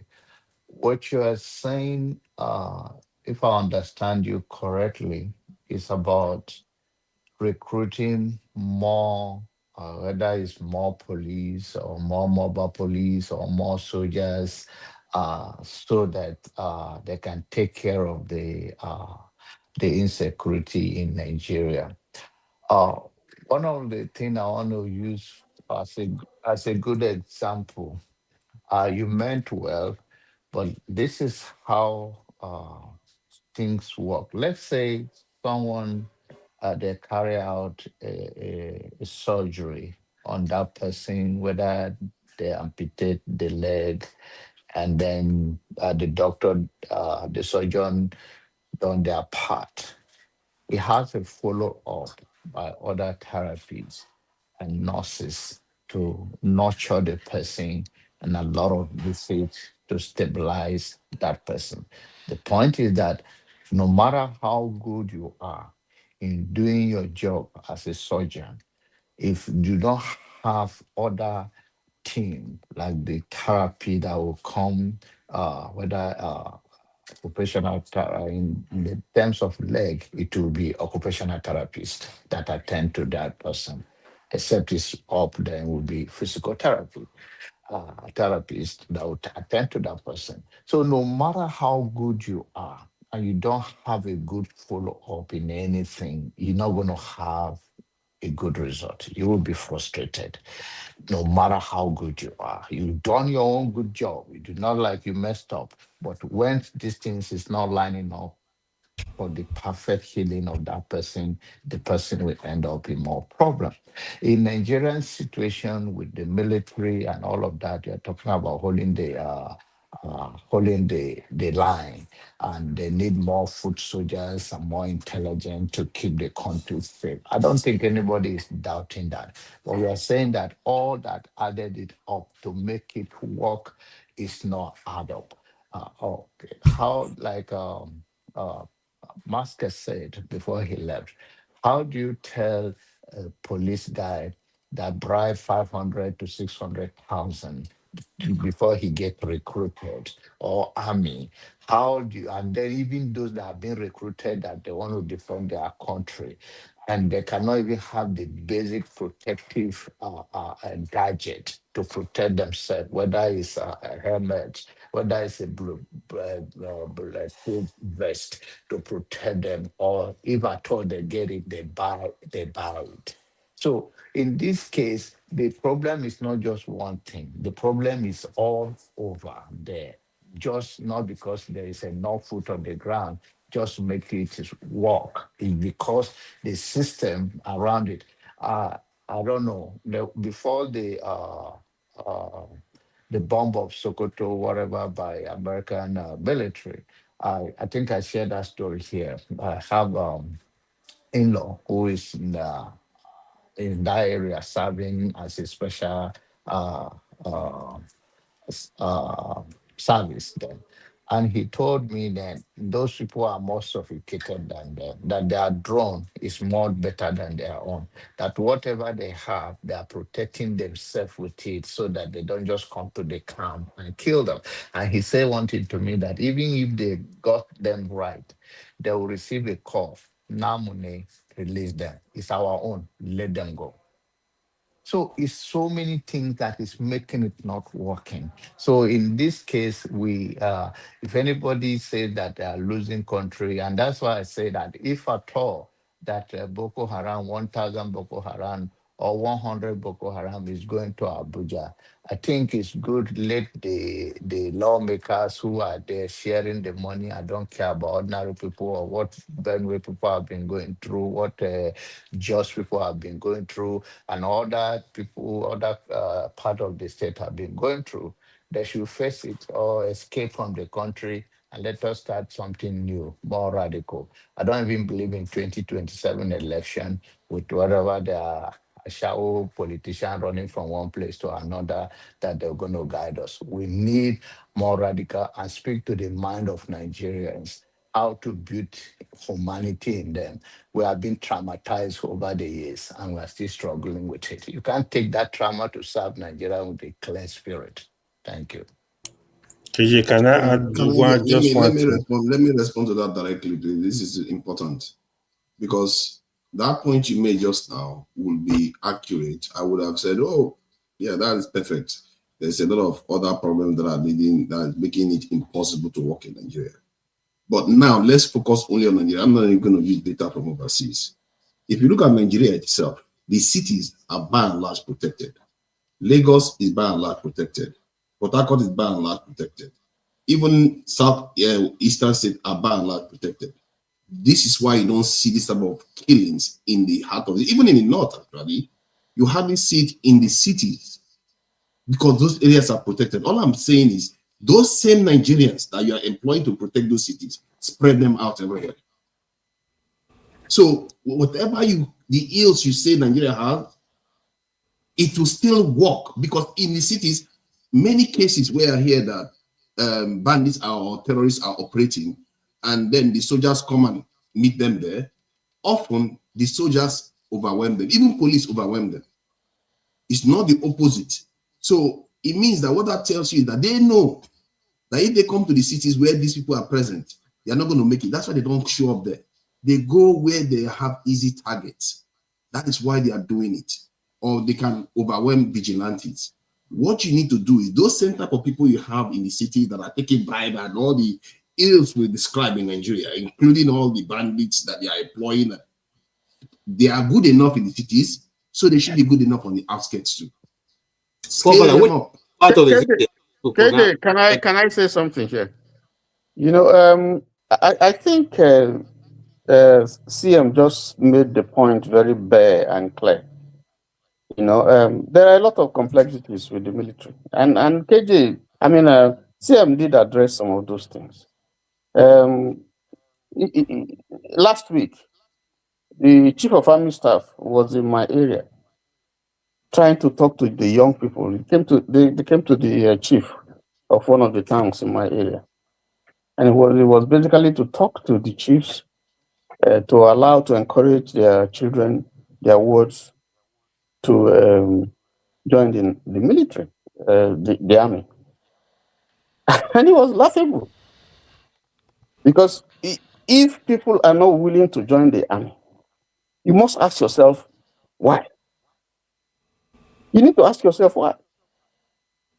Because here where I am, people even as dangerous as it is, or it may seem, I mean, every job has its own occupational risk. But there are people who come here and they want to join the army because there are benefits that they feel they can derive. There are shortcuts. The army can be a shortcut to enjoying certain benefits. So people see the need to go in there. And people know that if they serve, I mean, we just saw how the pilot in Iran, you know, went on a misadventure, was extracted, and the amount of resource that was deployed to get the person out. But let us leave that apart. It is not true that the cities are not being attacked. Maiduguri has been attacked variously. Jos has been attacked. Even Abuja itself.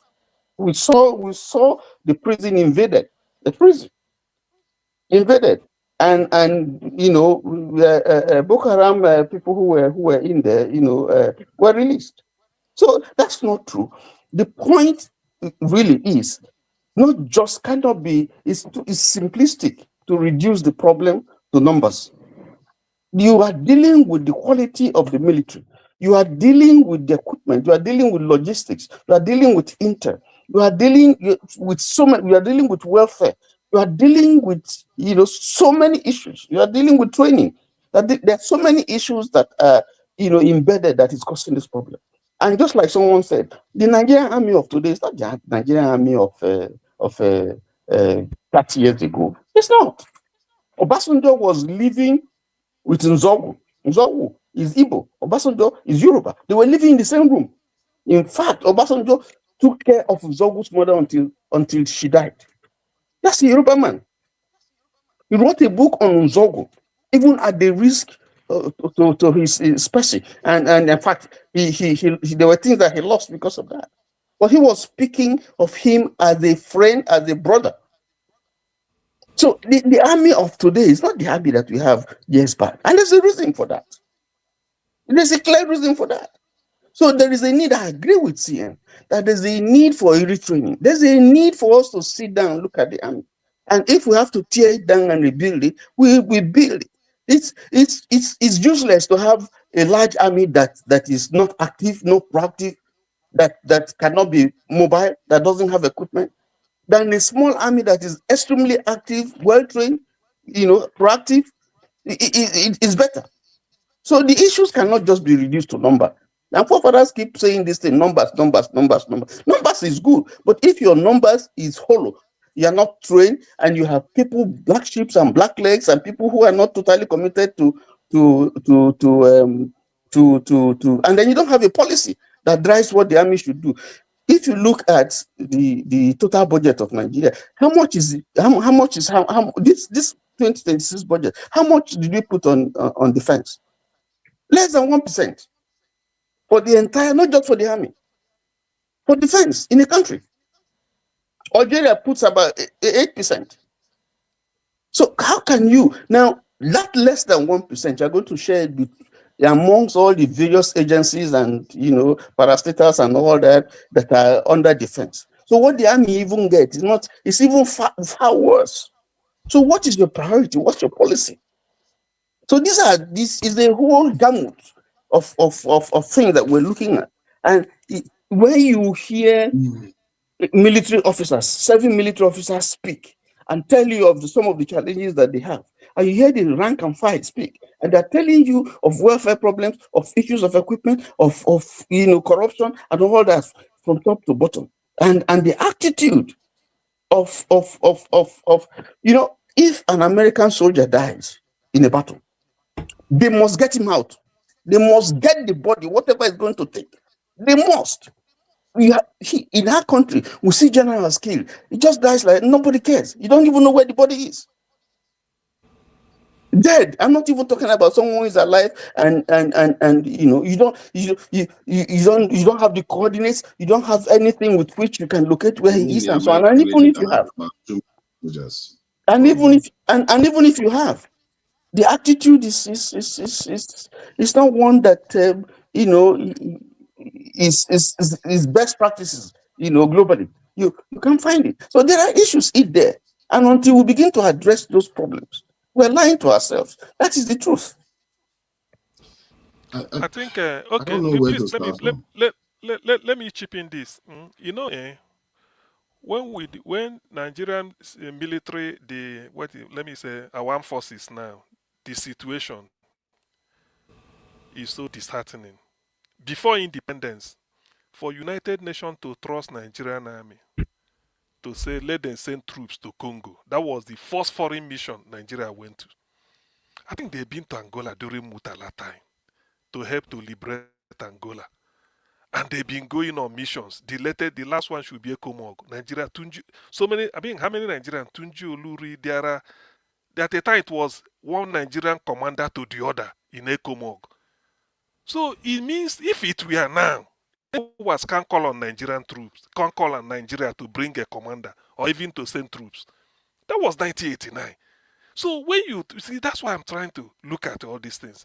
Whether it is these their years of leadership or overthrow. Because why I'm saying this is that I happened not quite long ago, because of this Iran something, I ran into a supermarket and I made a new friend with some white people and then some blacks. They started talking about, well, I didn't know that they were discussing. I joined them where I parked a car, not knowing that they all retired. Some people, their father, the Englishman, if your grandfather is in the army, he will like his own son to come through the army. Another one, that it's like they do it that way. I didn't know that is the way they do it here. So when they were talking, they said that. So I was telling them. So I started to open up a little bit. I said, why is it that the military is like an elite profession? They say, of course. Say yes. It's an elite because of the job they do. You don't see them as somebody coming to do a job of 9 in the morning, you report, or 4 p.m. you go. It's not like that. Yes, they have barracks, really. But their job is that if they can tell a president, and do you know that a military intelligence can tell a president, this your plan, they thought to you, don't go. Instant, they stop it. They can stop a president from moving. Based on intelligence, and the president has to trust them. He said, look, from the intelligence we gathered last night and this morning, send another person to represent you and see, let's see what will happen. Say, don't go. Because they are the brain, they know. So you respect them, and they are so loyal to you. If you are found wanting, you are going, it is then that will match you out. You see, that's why they say the president is the civilian. The commander-in-chief is another position. That is the military. They look at military as, call it a court, call it anything. Because the secret of the country, you defend it, and you that is doing it, the moment you enter the army, you can't. That's why they said in the Western world, the highest crime you commit is espionage. To go and sell your country's secret to somebody else. You are gone. Even if you retire as a military, where you are living, government will have your phone number. They know in case they need to call you. So when you join it, you've joined it for life. Why is it that in Nigeria it is not professionalized? I will start, because I said it, as the commander-in-chief, I will take a root and branch examination. Things will be going on. I will never say, let me recruit 10 to top up or 15 or fill on. It will be based on need. And when you see that, you find out that you even need this. You continue until you get the number you want, because you saturated that area. Then this is what you do gradually. Knowing the fact that you have to be renewing it, because some people will get to retirement, they join the year 1993, maybe they're getting to retirement. Those that joined or maybe they develop one illness. Because of what they are doing, they have to retire early. They are now having leukemia. He said, okay, because of your illness, we take you to the office. You're no longer in conduct combatant or infantry. Or maybe you retire and then quietly you live your life or something, or you are dismissed because of indiscipline. So military is like, you don't treat it the way you treat a civil servant. That is my point, and that is why it's painful. You now see a military following bag of rice trailer. For what? Why for what? You don't see that. So seeing a military is like you are seeing maybe sort of God, if I can use that. Because these are elite profession. They are brain. Their own is to guide the country. When you are sleeping, they are awake. They know any move they suspect, they look into it. Whatever is in the civilians has, whatever is in the military, they have their own. They have their own. So why is it that in Nigeria we treat them with kid gloves? Look at what Tinubu is doing. What can you say you are doing? Your country is hopeless, and your security system is hopeless. They are buying people, and you are starting to talk for what? And you are using money to go and bribe. That is what pains me about Tinubu's case, is that at a time, do you know they pay Nigerian military 50,000 naira a month? Or maybe some 50. What is 50,000 to a soldier? Say they buy their shoe. What an eyesore. What an eyesore. When the government pays for newspaper, Akpabio reads, but a soldier will buy his boot. Do you know do you know? I mean, how do you rationalize that? The people in the National Assembly just pack money and be giving. Look at, how can a soldier be buying his boot? What if he buys the one that can withstand heat because he hasn't got money? Everything military should be special. And that is used to be in those days, because if they said, I remember one water bottle I used in secondary school. A soldier gave it to my dad. I said, this type of thing, don't he say, no, you can't see it in the market, it's meant for military. They manufacture it, they ported it from abroad straight to the military distance. So that's what they use. So you see, because they treat, that is the way, because when you join the military, you are lucky to serve your country. It's not something that you can't get a job, then make I go manage. No. It's the first class brain, people that are really that is where you put there. It doesn't matter. So that when you know that the military is doing this, they are doing, you can't go and challenge it. Look, it is, I prefer that you send our military to go and fight in Sudan. They lose there. Or maybe you go and fight somewhere. They say, hey, because outside. You can't be in your own country. Some people will just invade your country and be murdering your own military inside your country. Murdering civilians is even bad enough. Not to talk of a general, a military. They go to defense academy, throw bomb, all those things. Now, people complain that it has been infiltrated. Yes, there should be some element of truth to that. But what do? You fish them out and remove them, and then tighten the thing through recruitment and everything. Yes, all these things they are doing, a serious government, within 1 year, you must have cleaned up a little the military. Then now people will now see the professionalism. You sit down and give them a welfare package. I start from there. Nigeria can dedicate, if it's our oil this thing, 1% or 2%, mainly for goes direct to servicing our armed forces. Let me now see why. Let me see why we can't stand our freight and say this is, even if we don't want to go and fight abroad, our home, we have to guide it. And it is we that we do it. So the thing is that government is paying lip service to intelligence, this thing. You invest more, you would recruit everybody, whatever A knows, B knows it. It cannot just be for dropouts. You don't do that. You are playing with your life. And that is affecting everything we are doing now. It's affecting everything. Some of these soldiers you see running away from the far theater of where the thing is happening is for their life. They are not way paid. How can you give somebody 50,000 naira? Even if it's 100, it's too small. Are you expecting that here they buy your boot? For what? Special boots should be manufactured for them for a season. If they are going into, say, they are going to the creek in a terrain area, there's a type of uniform they will wear, and they are going to a place that the temperature is more than, for those that use centigrade, more than, let's say, 30, 37, 38, 40. There's a type of dress they should wear. Even feeding cannot be anything. Their surgery, their medical should be top class. You pay them heavily, so that when you get in there, it's like playing football now. It's like playing football. When you see somebody playing in the Premiership, they are looking for striker for Chelsea. It's not everybody. If you get in, the money they will pay you is there, but can you deliver? That is the issue. So that is the way you do it. Make it attractive. The best brain should go there. Why can't you secure your country?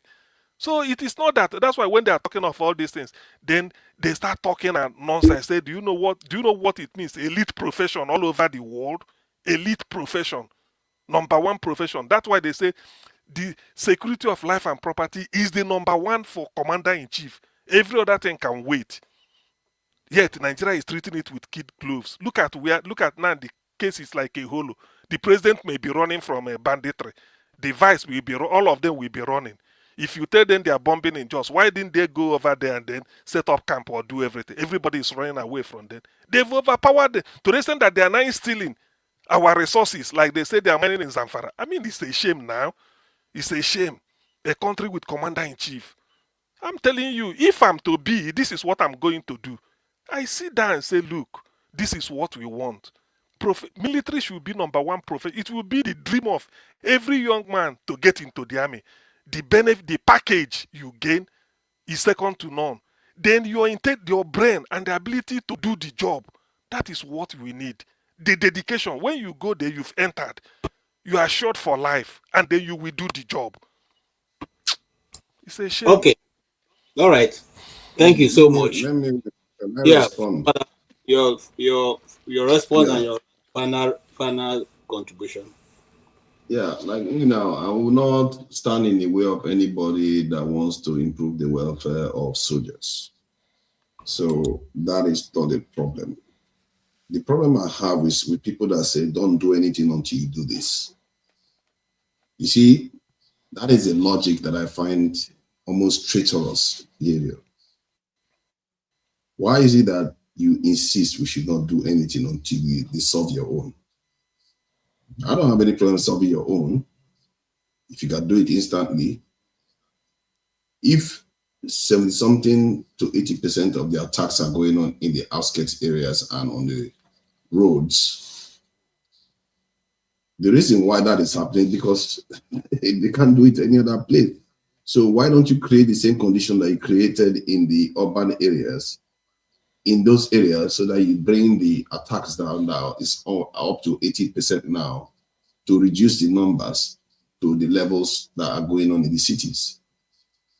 So you squeeze them out. And that alone, compared to the $50 billion we are losing right now, will bring that down. And as a matter of fact, the trajectory will be different. Because once you have that type of number, your military will have more morale to fight, because they know there's reinforcement coming. Because if you look at police here in the West, when they, you see many movies, when armed robbers are coming or some, gangsters are doing whatever they are doing, when the police come, what do? Immediately they run behind their cars and they hold their ground, because they know reinforcement is coming. Even if they know that criminal outguns them, the first thing they will do, they will be radioing in for calls while they hold them in place, knowing full well they have the advantage of time. But in our own case, they want to escape because they know there's nobody coming to reinforce them, not anytime soon. And that's how that general passed, because they say this guy was either sabotage, he was looking to escape, because he knows there's no one coming. If you cannot hold, most military garrison can hold out for 30 minutes in Nigeria. No matter how small they are, they can hold out. But 30 minutes is enough response time for any reasonable nation. But we don't have that. And when we say we should do that, some of our people stand in the way. They insist, oh, no, that is not the problem. Don't recruit your people. Don't give them jobs.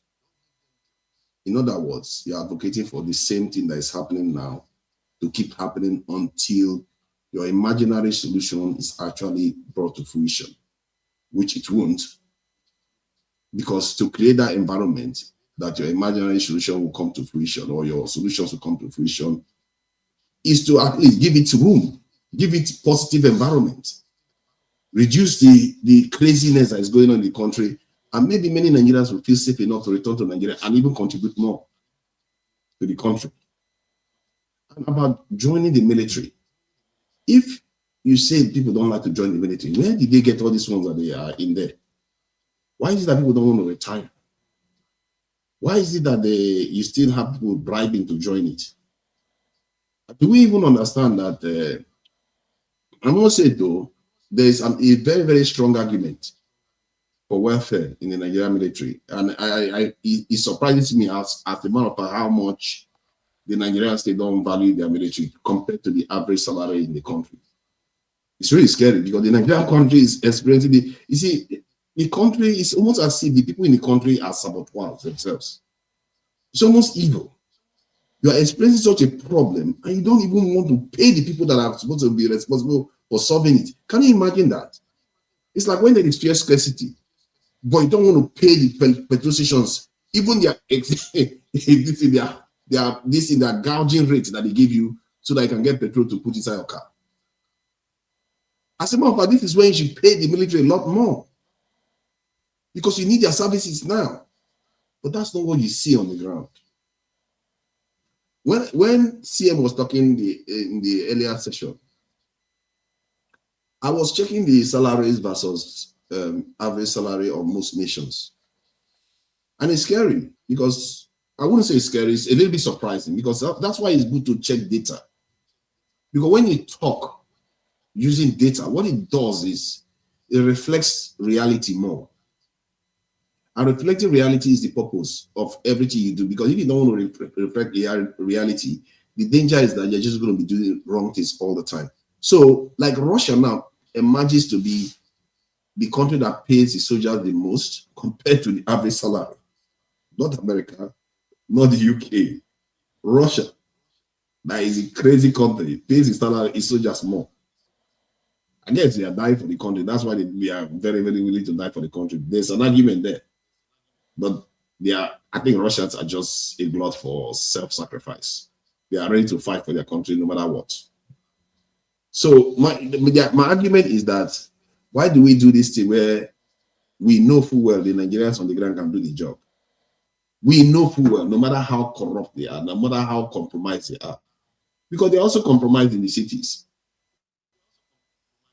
Nobody says they've not had incidents occur in the cities, but it's very, very low. And often the incidents that occur in the cities are short term. Like the one that happened in India when they went into a building and took it over. Or Russia when they did the same thing. Or in the UK when they did the same. They do that. But it's short term. And the moment they go into those buildings, they know they will be surrounded. It's over.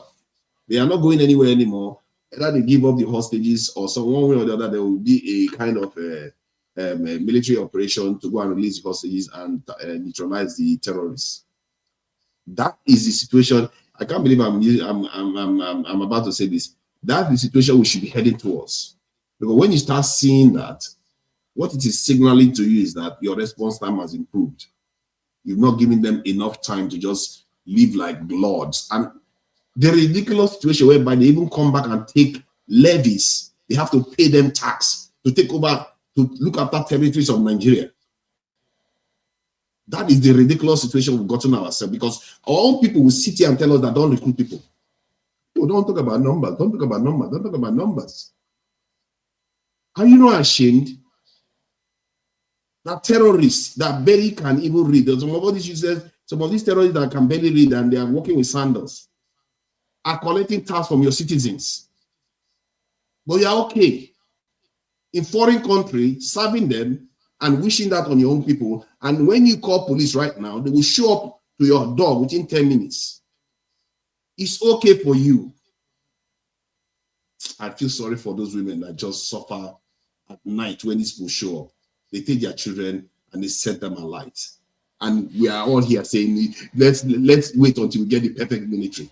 Why do we do this? Why do we do this? What is it going to take from you? A few $100 here and there. If they ask you to pay, are you not going to pay to improve Nigeria? If they tell you to pay $100 a month, are you not going to pay? I will pay, because it's not only because I'm just being generous. It also helps me because I will be going to Nigeria too. I want to go back home and enjoy the country. You don't want to? Maybe that's the problem. You don't want to love where you are right now. How do you not feel sorry for your people who are home? That you are in the West, enjoying the bounties of the West, but you don't want that for your people in your own country. I don't understand. How can you be enjoying benefits, same benefits that you enjoy in the West? That some people in Nigeria, like Lagos now, they enjoy some of those benefits. If something happens in Lagos, police shows up relatively quickly. Why don't you just advocate that to be scaled up in Nigeria? It's not like Nigeria don't know how to secure somewhere.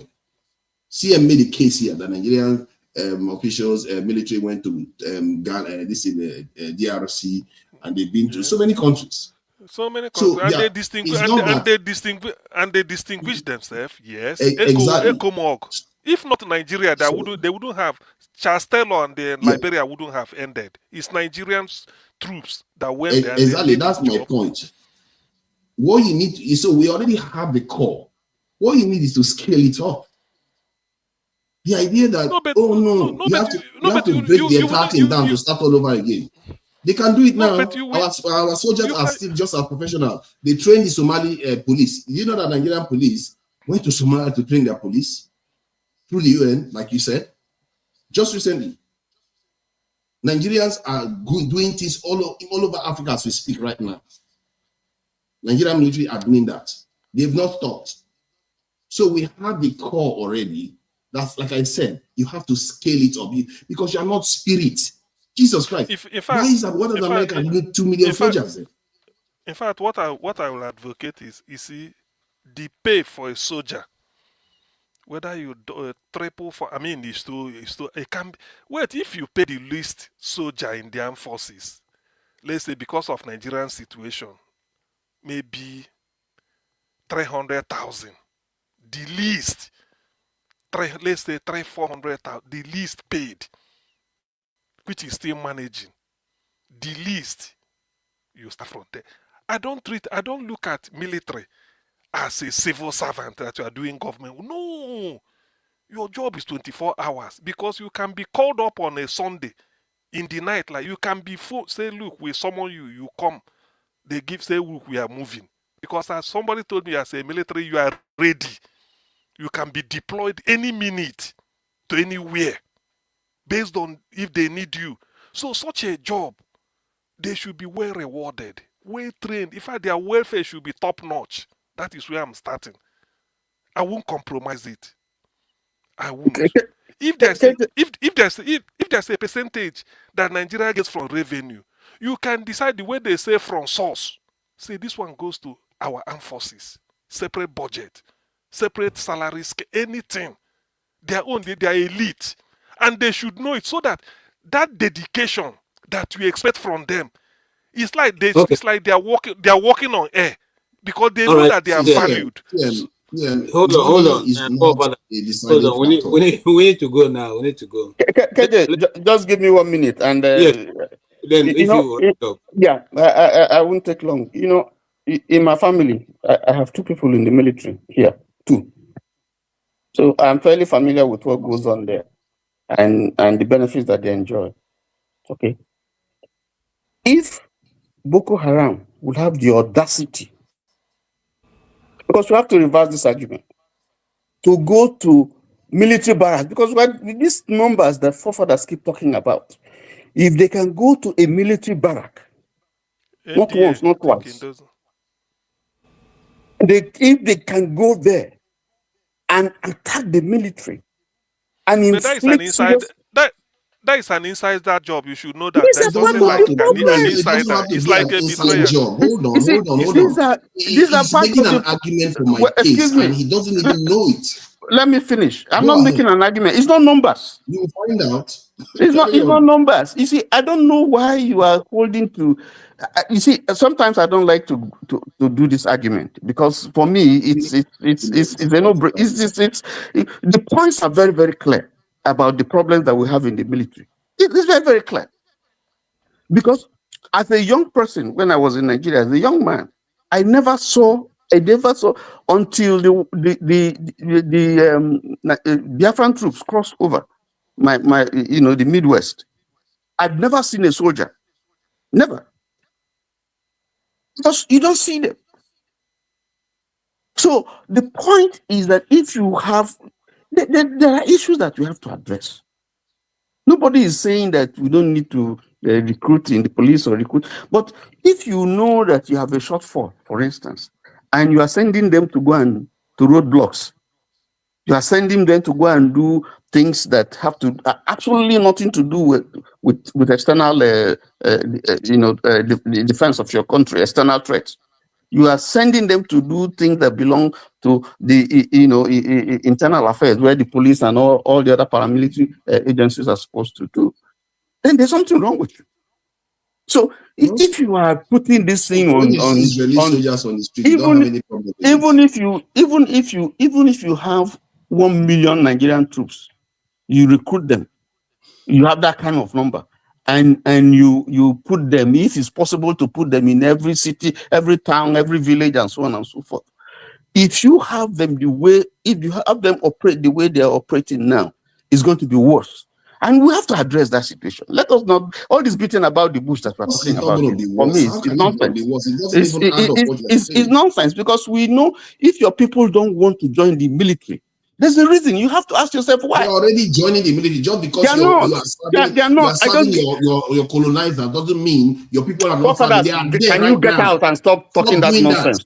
Can you stop talking that? You are incorrigible. Telling me what you are doing is evil. Wait. You are telling me that our people are not serving in our security forces when they're actually doing it right now and dying. What kind of person says that? Why your own people are serving foreigners? What kind of human being says that? Your people are dying. A general just died. I didn't say they are not serving in the military. What are you talking about? They are not serving in the military. What kind of person says that? Doesn't even know what he's saying. I know people that have died in the military. What are you telling me that they're not serving in the military? Why does he say that? Okay, guys. You know how offensive that sounds? People are actually dying as we speak in the military, and he's saying that they're not serving. Calm down. Let's. Why I don't understand our people. I don't know. Does it mean something else? Why does he say that? Yeah, let's all take it easy. For thanks. Ify, you have the.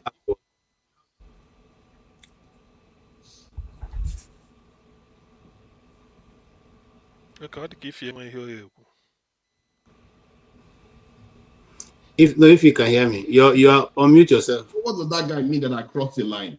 When he's busy serving foreigners and he's saying our people are not serving in our own country, what does that mean? He's busy serving foreigners, but he's saying our people are not serving in the military when our people are literally dying. He's advocating that they should not bother to recruit into our security forces. The point he was making about them attacking the military base, I made that point already. If your military base is being attacked and you know you can hold out for 30 minutes, you are going to get reinforcement. But if there's no reinforcement coming, that's why they destroy the bases. Father, you see, I don't want to comment on this, but let me tell you something. When you're talking about military base, these people went to the Nigerian Defense Academy. They took it down. You know how many soldiers and officers are in Nigerian Defense Academy? That's why I say it's an inside job. That one is an inside job. No, forget about inside job. Even if it's an inside job. Why will it even happen? But yes. You can, that's what I'm saying. Can such a thing happen? Okay. Father, again, listen to me. Listen to me. They went to the headquarters of the Nigerian police and bombed it. Till today, Kabir Sokoto is not still in jail. So you see, many things are happening. But let me tell you, most as you are concerned of what is going on, we are also concerned because even the people who are at war are not losing as much people as we are losing. It's not normal. It's not normal. Nigeria used to have the best military in West Africa. What people do is that you describe the problem and you say, don't do anything, the country is dead. That is what I find poisonous about the discourse. We are not saying don't do anything. Why do you advocate that the other countries are doing well, but you don't want it for your country? Wait now. This is my argument, and this is what I keep saying all the time. You move your people to the place that is most needed. Let me tell you something. I'm not from Plateau State, but each time I think of the people that are being massacred there, whether they are Muslims or Christians, it doesn't matter. These are human life. Nobody can replace them. Nobody. I told you here that I know Frank Uto, who used to come here. There are some people in his community that their lineage have been wiped off totally. There's nobody remaining on earth. They've all gone. And it's not because God desires so, but man is making it happen. So it's not as simple as we're looking at it. Something is obviously drastically wrong with us. Because no matter who you are, something is drastically wrong with us. Are you also? Let us ask the question. Are you trying to turn us to Muslims? Because there's no, if you're talking about communities that are being ravaged now, there's no such community that is Muslim community in Benue State. Benue is totally 98% Christians. So what are you going to look for there? You don't have any borders there. You don't have any full settlement there. You see, we security causes now. If you don't have security in your towns, that is what happens. Why do we pretend as if we don't know this? They don't do that in the way you are in America right now. Why? Hold on. Why remove the police from your state right now? You see what happens. Hold on, Father. You see, Frank Uto is from Guma local government. Guma local government is close to where I went to secondary school. I went to secondary school in 31 Airborne Brigade. Tatuan Airborne Brigade is close to, is bordering with their local government, where Frank Oto is coming from. It's less than, not what is 15 minutes. It's walkable distance, because some people who used to come to my school live in their villages. Okay? So in Makurdi alone, you have Tatuan Airborne, the Jumpers Club. That's what they call us, the Jumpers Club, because they are Airborne Brigade. Okay? Then in same Makurdi, you have the NASMI, Nigerian School of Military Engineering. Okay? And these are big barracks. When I say big, they are large. Okay? Not talk of the artillery brigade that is somewhere in the same Makurdi. Not talk of the Air Force base that has all the Nigerian jets before Babangida transfer them out. Mm-hmm. So it is a well guarded, if you're talking about the issue of guarded security-wise. But still, where that Tatuan Airborne Brigade is, Fulanis come and attack people and come back and attack, and come back and attack, and come back and attack. And nobody's moving from the barracks. Well, you are describing the problem, but you're not describing what should be done to solve it. It's very obvious. We have millions of Nigerians without jobs. So what you refuse to give them jobs. You refuse. Okay, I rest my case. You don't want to give them jobs because you say, "Oh no, if I give them jobs, the whole thing is going to get worse." Okay, you know what? If you are saying our security forces are so bad, then let's retire all of them. Do you agree with that? Let's retire all the ones we have now, since they are already bad now. Why do we need anyone at all? I will tell you what some of them say. I will tell you some of them say they don't have enough ammunition. When I gave the solution I gave before, I said I've never been in the military. Some people can become head of state because they were later, like Buhari or Obasanjo. They can say, okay, me, I've been a bloody or civilian. That's why I said I call the chief of army staff. You are the head of the army. We sit down. Based on need, the different departments. How many do we have now? How many of them are doing real military work? Not staying when a senator is in Abuja, you are guarding his village in Okigwe, his mansion. No! Withdraw all of them. How many do we need? He will say, okay, this is this. For us to get this caliber of people, it may take us 2 years training, this. That's what I mean by based on need. We continue replacing. I wouldn't say we are going to recruit 10 million, 50 million, 1,000, 100. No. The chief of army staff should make that decision. As the commander-in-chief, I stand by him and say, you are in the army, the different departments, given what we are facing now, what do we do? He will say, look, the chief of, this is what we have to do. Well, my own is to bring the chief. Yes, okay. Yes. Except you don't know anything about national security. Why I'm saying it is that. Hold on. Let's see if we can get any of the retired generals to come to this program who are willing to speak. Okay. I know one is close here where I'm staying, but I've spoken to him before. He's still dragging his leg. One of them will come and they will tell you these are operational commanders who are being on ground, who are operated distance. Yeah. If they're willing to come and they want to talk, because you see, sometimes when they talk, those of them who are military contractors, they don't give them a jobs any longer. So they're very careful of not talking. Since they are retired, some of them are 50 years old, some of them are 53. And you are supposed to be retiring maybe in 10 years.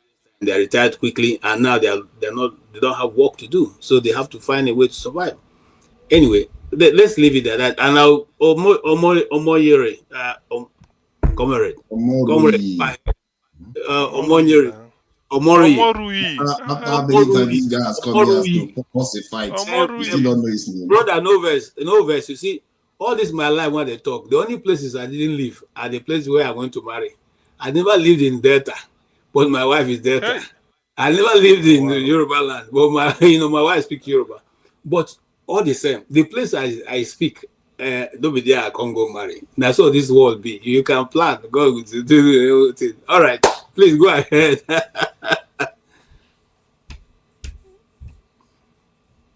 Go ahead, sir. Yeah. Good evening, everybody. A lot of people might not be happy with what I want to say. Pardon my voice. My voice is not good. I don't want to stress it further. I'll make it very brief. forefather, you always talk about numbers, which is important. Number without strategy is doomed. Another thing I want to say, sense of commitment to nationhood. We lack it. Yes. I don't know why we pretend a lot when each time we come here. Sometimes I make up my mind not to come here, but I just want to listen to people, see them express. It's like we take this thing as entertainment. We come here to entertain ourselves, to kill our boredom, and we just go home. Let me give you an example. When there is no commitment, when there is no sense of, sincerity to nation, to one's nation, when there's no sense of patriotism, no matter the numbers, no matter the ammunitions, no matter the gadgets you have, everything went in zero. You know what is sustaining Ukraine? Russia thought they would overrun Ukraine within a week, but today they are still struggling to achieve that. Why? One thing, commitment to one's father's land, sense of patriotism. I'll give you another example. America thought by now,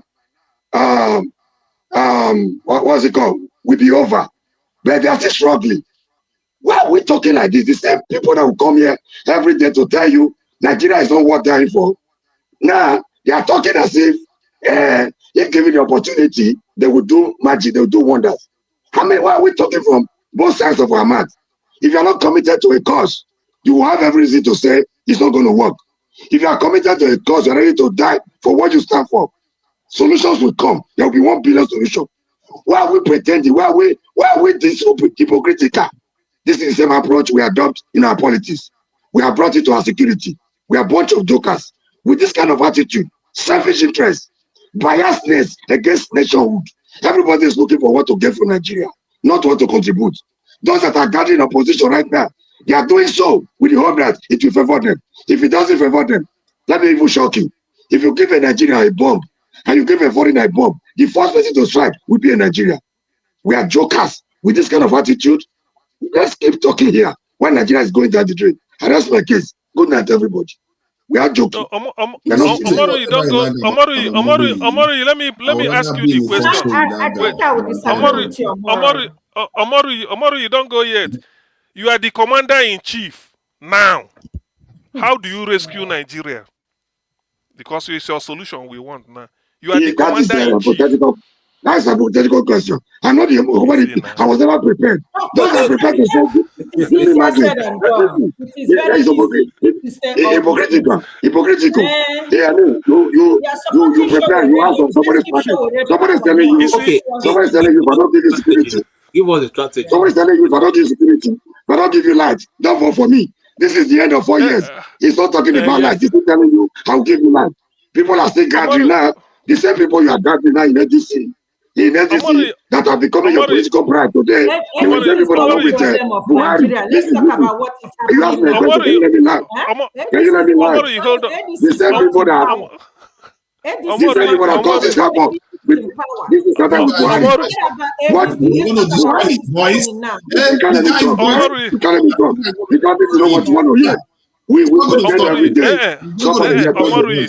You see how we get Nigeria is not worth dying for. They will tell when you see Nigeria is not worth dying for. If the military handle it the same way, they will not achieve anything. We're not coming. It's not worth dying for. So how does it survive? So it's not worth dying for. It's worth rolling over. It's worth rolling over. It's worth becoming the president of. It's not worth dying for. Answer the question CM gave you. Omoru, you know this question I ask you. You can't let me talk. You can't let me talk because I don't want you want to hear. No, just answer the question. No. Omoru, I want You it interactive. You know, if you don't want me to answer, you answer for me. No, Omoru, that was the question. That was I don't know whether you listened to when I started. I said I am the commander in chief. I used myself for example, and I said, what are we do? After being swear, after inauguration today, the next day, the chief of army staff meet with a tape. We sit down. The root and branch examination of armed forces. How many are we? Yes. No, that's yes. Talk is cheap. Talk is cheap. It's easy to come here to say, I will do this, I will do that. The same people that are there today, everybody expected Buhari will come there in 2015 and overrun these people. But when he got there, he started telling you they are his brothers, right? Okay. It's easy to sit down there and say, If I get there today, I will do A, B, C, and Z. You are not there. That's why you are talking like this. Once you get there, you'll be thinking how to protect your Eastern region, how to develop your region. Because the way Tinubu is employing his brothers in Lagos, the same thing you will do. We are a bunch of pretenders. We are not sincere. We don't even have Nigeria in mind. Most of us don't even have Nigeria in mind. We don't have Nigeria in mind. We have our home, first of all, our local government, our state, our ethnicity, our tribe. Before we talk about Nigeria, no sense of patriotism. We are joking. We know what we are doing. This thing we apply to boomerang. It will boomerang. Save your voice. Save your voice. I hear you. Save your voice. Save your voice. Listen to this. Listen to this. You're not going to I was in a show last week. One man show. Every day, Tinubu is the best. Tinubu is the best. But something happened very close to them in Kwara. A lot of them, especially the one they call Baba, Baba, he started complaining, oh, he's not doing anything. I said, is this Baba talking or I'm just dreaming?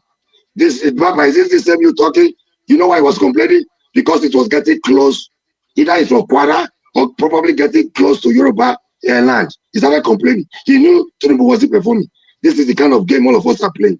And it's a dangerous game. This is emotional blackmail. This is the thing Amari, don't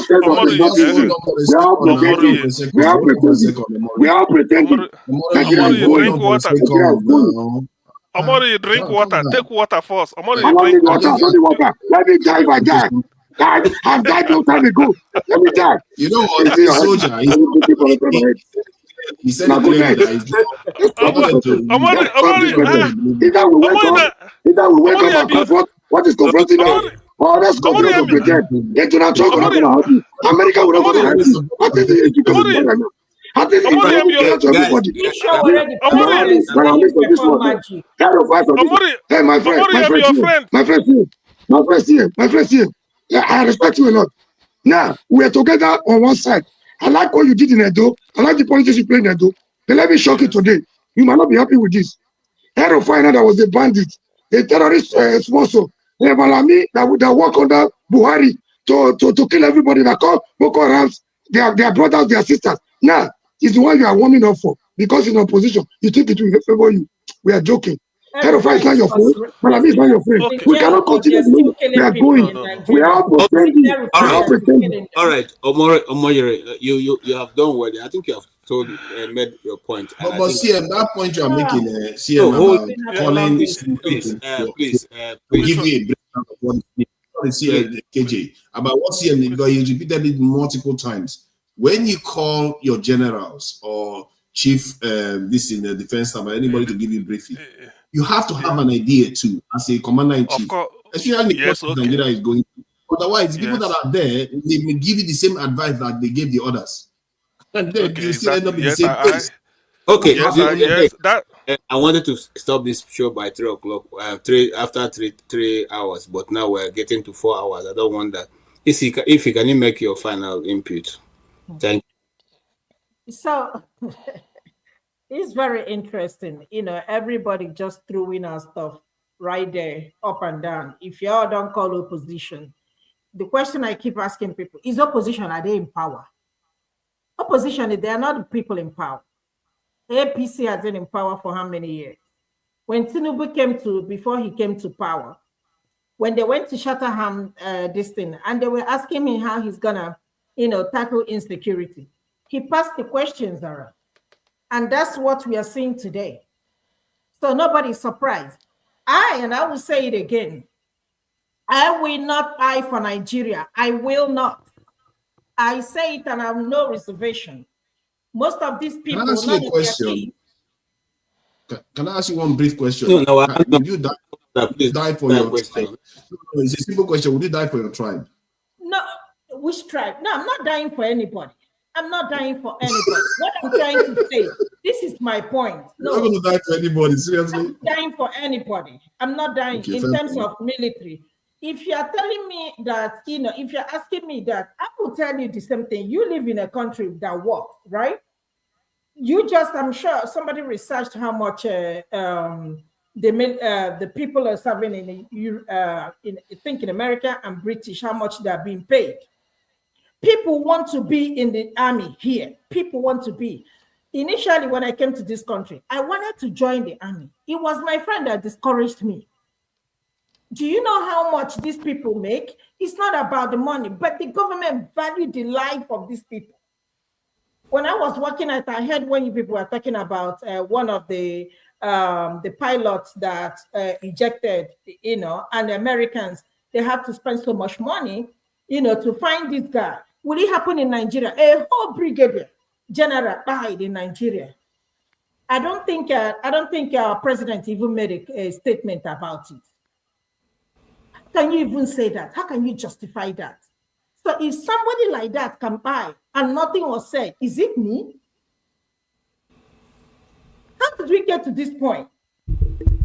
A whole president went to Jos and he's telling them 10 minutes, I'm going to give you 10 minutes because there is no light. Whose fault? But this is somebody who promised us that if I don't give you electricity in 4 years, vote me out. Instead, he went and bought solar. Now he is no longer worried about electricity. No empathy, no sympathy. A woman lost her only child. You told the person, bam, bam, bam, but your son is moving around with security, convoy, not even security. Convoy of about 40 or 50 cars, something that has never happened. Obasanjo, he has sons. Abacha, he has sons. Buhari, he has one son. Jonathan. All of them. We have never seen what we are seeing in Nigeria now. Can you go and enlist Sheyi Tinubu in the army? Wike has a son, and he has 2 sons.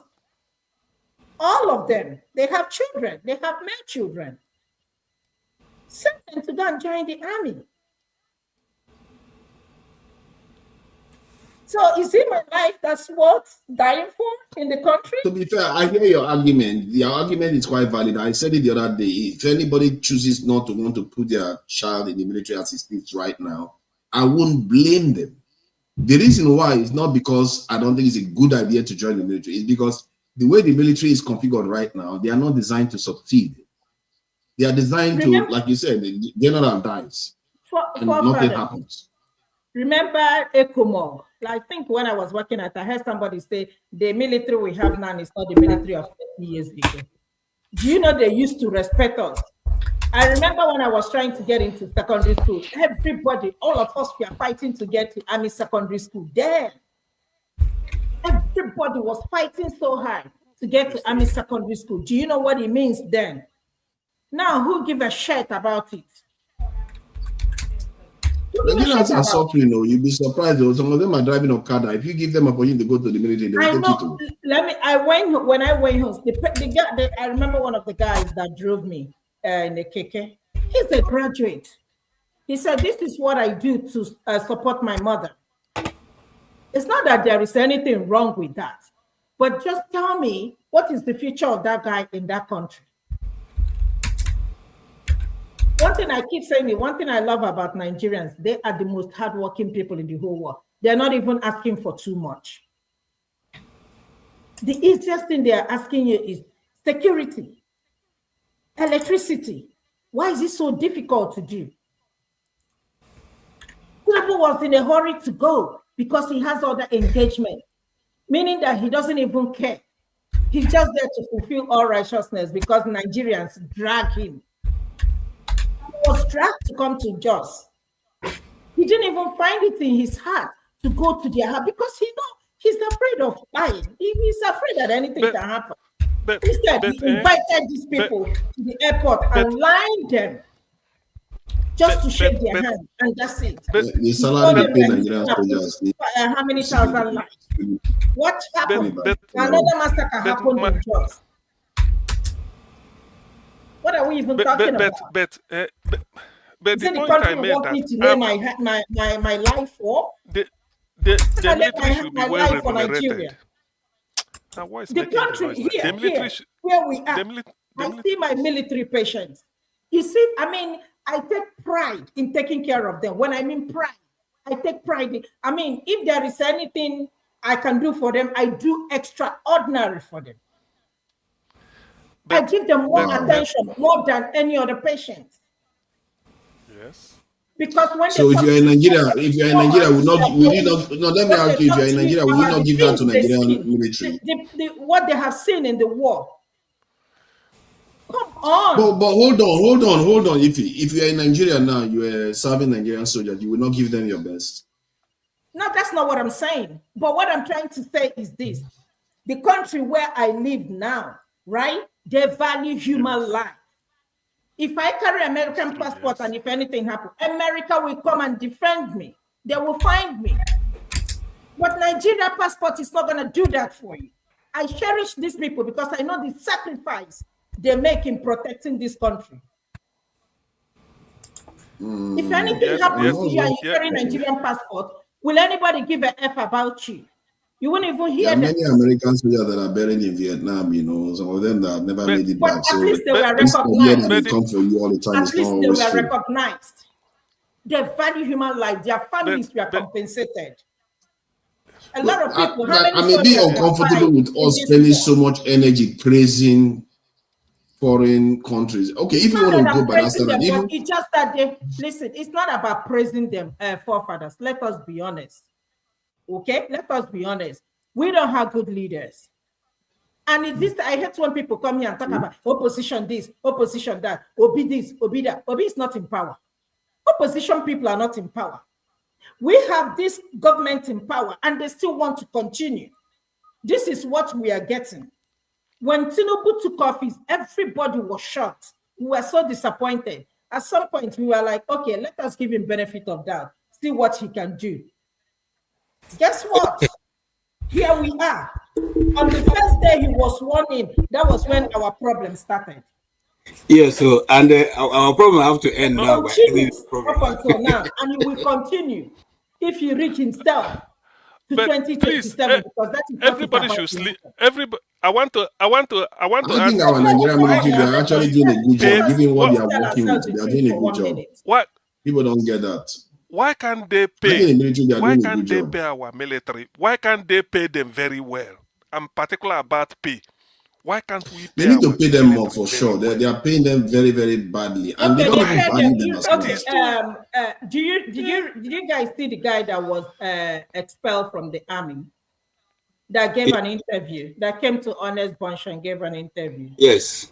They're being paid 100 and something thousand. 50 something thousand is what their uniform costs. And they pay for their uniform. Yes, the army said it's not 50 something thousand for your uniform, and you're being paid, and you are the one paying for it too. So they are the Nigerian government. I don't know what is wrong with them. I really don't know what is wrong with them. I mean, how do you explain that? Nigerian government are just give them money. Awful human beings. But you are giving Senate. If I give you, well, how much do you spend in just a day, you alone, in that Britain where you are? Well, it's true. Everybody, no. All of us agree that the pay is like nothing, because you give Akpabio them. Those people, you pay for politicians newspaper allowance, after taking all their furniture, wardrobe allowance. But you can't maintain this. It's true now. This point, if we need to go. Thank you so much, every single one of you. You have done justice to this topic, and I want our fathers to continue. Oh, if he has the strength, but it's already. You wanna go? Yeah, no, we can just talk for a bit before we go now, just to clear the air, because he will. I can end when we are ready to go. Except you want to close out, that too is fine. Okay, that's fine. You can close, KJ. Good night, everybody. No, it's not that easy, my people. Remember when we helped these people to fight? That was how many years ago? Ekomog and all that stuff. Where are those people? That energy. They are still there. They are still there. The Nigerian military, they have expertise. It's just I heard when people are talking about our military budget. Look at Israel. Go and check. Look at tiny Israel. Look at Israel. Go and check their budget. This is Israel. Okay. The discussion will never have an end. The beat goes on, as those days they will say. I know we all love our country. I mean, this argument, we are just very passionate. Trust me, no matter how much we fight, We just want our country to be good. That's all. Thank you. I really appreciate that Guys. because it's good. Sometimes it's good to reiterate this stuff. I didn't know, that's why what happened with Mr. Tony that is left. But Tony, if you can hear me on behalf of this channel, I apologize to you if you didn't feel comfortable whatever was said to you. I wasn't here. I wasn't around when that. I don't know why he took it so personal. He mentioned my name. I never mentioned his name once. I mean, when I was talking, we he can mentioned my name. understand that emotions can get the best out of us. Now, here is what I was when we have to discuss the issue that has to do with Biafra, people's passion may not be able, they may not control it, because me speaking for once, I don't want to let you know how much my parents suffered, from their own account. They lost brothers. A lot of people, the war ended in my village. The war ended in my village, and that village, the combat in my village, they said it's not something you want to witness or talk about, But that's a discussion for another day. And people who quick to ask for war, especially when you say we'll fight, they've not seen an inch of what war does. So if there's any group of people who are in Nigeria who are in a better position to survive another war, would be the Igbos, because they've seen it before. Those who have not seen before don't know what it is. They don't know. They think war is the one we see on the movies. Biafra, that's what my dad used to call it. My father, I mean, whenever he talks about this, you'd be like, oh my God, you're just imagining. Even go Biafra. Tomorrow, when my mother is talking about it, she's weeping. She took me to the village farm to show me what they were eating. Yeah. Prof, but God saved them from dying. Because right now, some people ate it after the war and they died. Yeah. But during the war, they were eating it. They used it for their soup, used it for everything. They were living inside, Iroko trees. Iroko trees, shelter. So you see, some people don't know what the war cost the Igbos. But so when they come, they just speak because English is cheap. My dad, till he went to be with the Lord, never recovered. He never recovered from what he lost. Never recovered. Anyway, next time. It's a very awful event when wars occur. And this is why I always say that the lives we live have consequences. We have to be very, very careful about the choices, the way we talk to people. Even the way I spoke to Tony today, I think I try to reflect even after he left, I try to reflect whether it was balanced. Because sometimes you just don't know. You have to always watch your words. Words have power, and it leads to actions, and before you know it, things get out of control. And this is why I don't like when people just keep praising foreigners and bad-mouthing our own country constantly. It's like, what is that? Even the war Omoruyi talked today, Omoruyi was so annoyed. But if he's listening, make him stay come back. We need solution. That's why I put a question. He's very honest, though. He's very honest. You ask him to become a president, he said he's not trained for it. Literally, he said that. Okay, no, I don't. I like people that are straightforward. Because it's not unsettled. So let's leave him. When he's here, we cannot go back to it's true. But I want president. He resigned immediately. I want to say I'm not ready for that job. The issue, Pansa, who is my uncle, is still having me. I don't know what I'll do to please that man, but so as it is, those memories is not what I pray that we ever witness again. No, I don't want. Because it is not a good story. In fact, let me go a bit further. An uncle of mine, till he passed, he was never able to recover from the effect of the gunshots that he had in his ear. So when you're talking to you, you have to actually yell for him to hear you. And then you ask him what happened. Well, uncle, you're not hearing. Go to the doctor. Say they've tried treating it since 1970 to today. I've never worked. So there are many people who that died, that fought for the British. Yes, he too suffered. He suffered some hearing loss and even had a bit of mental issues. When he got back. Yeah, people have been fighting for a long time, but I think this Biafra one, what did the damage was that blockade. Not the actual fighting. The blockade caused a lot of civilian lives to be lost.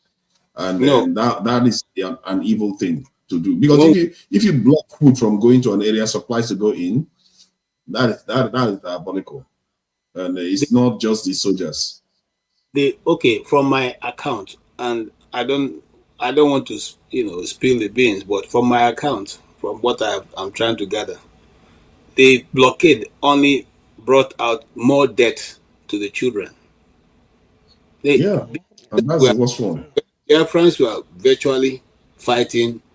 People were gone with bare hands. Do you know that? Yeah, because they're not getting supplies. So they were going and saying, you know what, we are all 100 today. Okay, we know that 50 of us will not come back, but make sure that you come back with 50 guns to defend the rest. Well, Prof, let me know. One day we'll talk about this story here. The stories that we're gathering together to put in our own our memories of. Without the blockade, you would have fought a guerrilla war that would have gone on for years. Without that blockade, they needed that blockade to end that war. Otherwise, you don't have to go head on with the soldiers. You just keep circling around them. Fight Nigeria. Biafra fought Britain and 5 other countries, superpowers. So, but we'll discuss that on another day. Thank you so much, Prof. I appreciate that you are here. Thank you. I appreciate you, CM. Thank you for coming. Today we are able to look at, and thank you everyone who is in the comment section. Please, my candid advice would be go to Amazon and buy Dr. Rudolph's book. Very interesting, very good to read. It is titled "A Kiss That Never Was." A Kiss That Never Was. We can even. Is it a book of poetry? It's a poetry, a collection of poetry. Okay, we can make it. We can make it a bestseller if we can buy up to 200. So every one of us, please buy for your friend. Buy one and take one for your friend. Show me the thickness of the book again. All those that are poetry there. 90 pages. I think it's just 90 pages, out of which 7 is what you're going to read. Okay, so it's not difficult. It is an easy read, even though when you're writing, you have to put some Wariboko grammar and some grammar there that you probably not be familiar with since it's a poem. But you can check them out. Please let us also go back to the culture of reading. The reason why we come to this channel every day, I shout that we will revive our interest in researching, in reading, in getting to know what the world is all about beyond just our conjunctions and innuendos. But if we do better, the people following us behind will follow the same. And that is why we say, you see, some people think when we come here, we talk about people who are not doing well in Nigeria because we hate them. No. If we decide to, at the top, be doing something that's not correct, the people following behind us will do worse than we have done. That is how society runs. If somebody was just an ordinary crook, their children grew up to become armed robbers, So some of these people who are robbing us dry now in the government, their parents were the super DGs who are doing all kinds of things with Nigerian money. Today, they've become those who are stealing billions and they're leaving the whole people impoverished. So our advice here is that we are not here to preach hate to the government or to anybody, whether they are north or south, but to say, look, we can do better as a people. The biggest collection of black people in the world cannot be just made up of dumb people. Some of our people have gone ahead to make the best of research. I give an example. The man I've always loved, Dr. Deshina, okay? He's an expert in agric. And how can we have an expert in agric who have done so much research? Big books are written on agriculture, on rice and all. He's there. He's a Nigerian.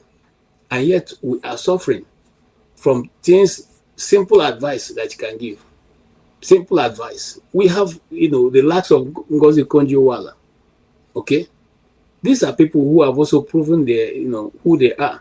We remember we have one Arimete who drove her out from Nigeria. She's now, doing some wonderful things in Egypt. Gentlemen and ladies, all we're simply saying on this channel is that we can do better. We're not a pushover. We have the manpower, we have the resources, we have the know-how. Let's get those people into office and see what we can do. I'm trying to arrange a professor of mine who is a professor in communication. Okay, I'm trying to get him to come to this program because looks like if we don't have people, we have people who know the know-how, but they will not. KJ, I would appreciate if we can do that. We should. I really need to see some serious Nigerian intellectuals out there come up here. Yes, these people. KJ, what I'm even in Europe, and America, and yet they are in Nigeria. They are sitting, and we will come here and hire lobbies. Look, I don't want to. To be emotional about it, please. Let's just close it. Please.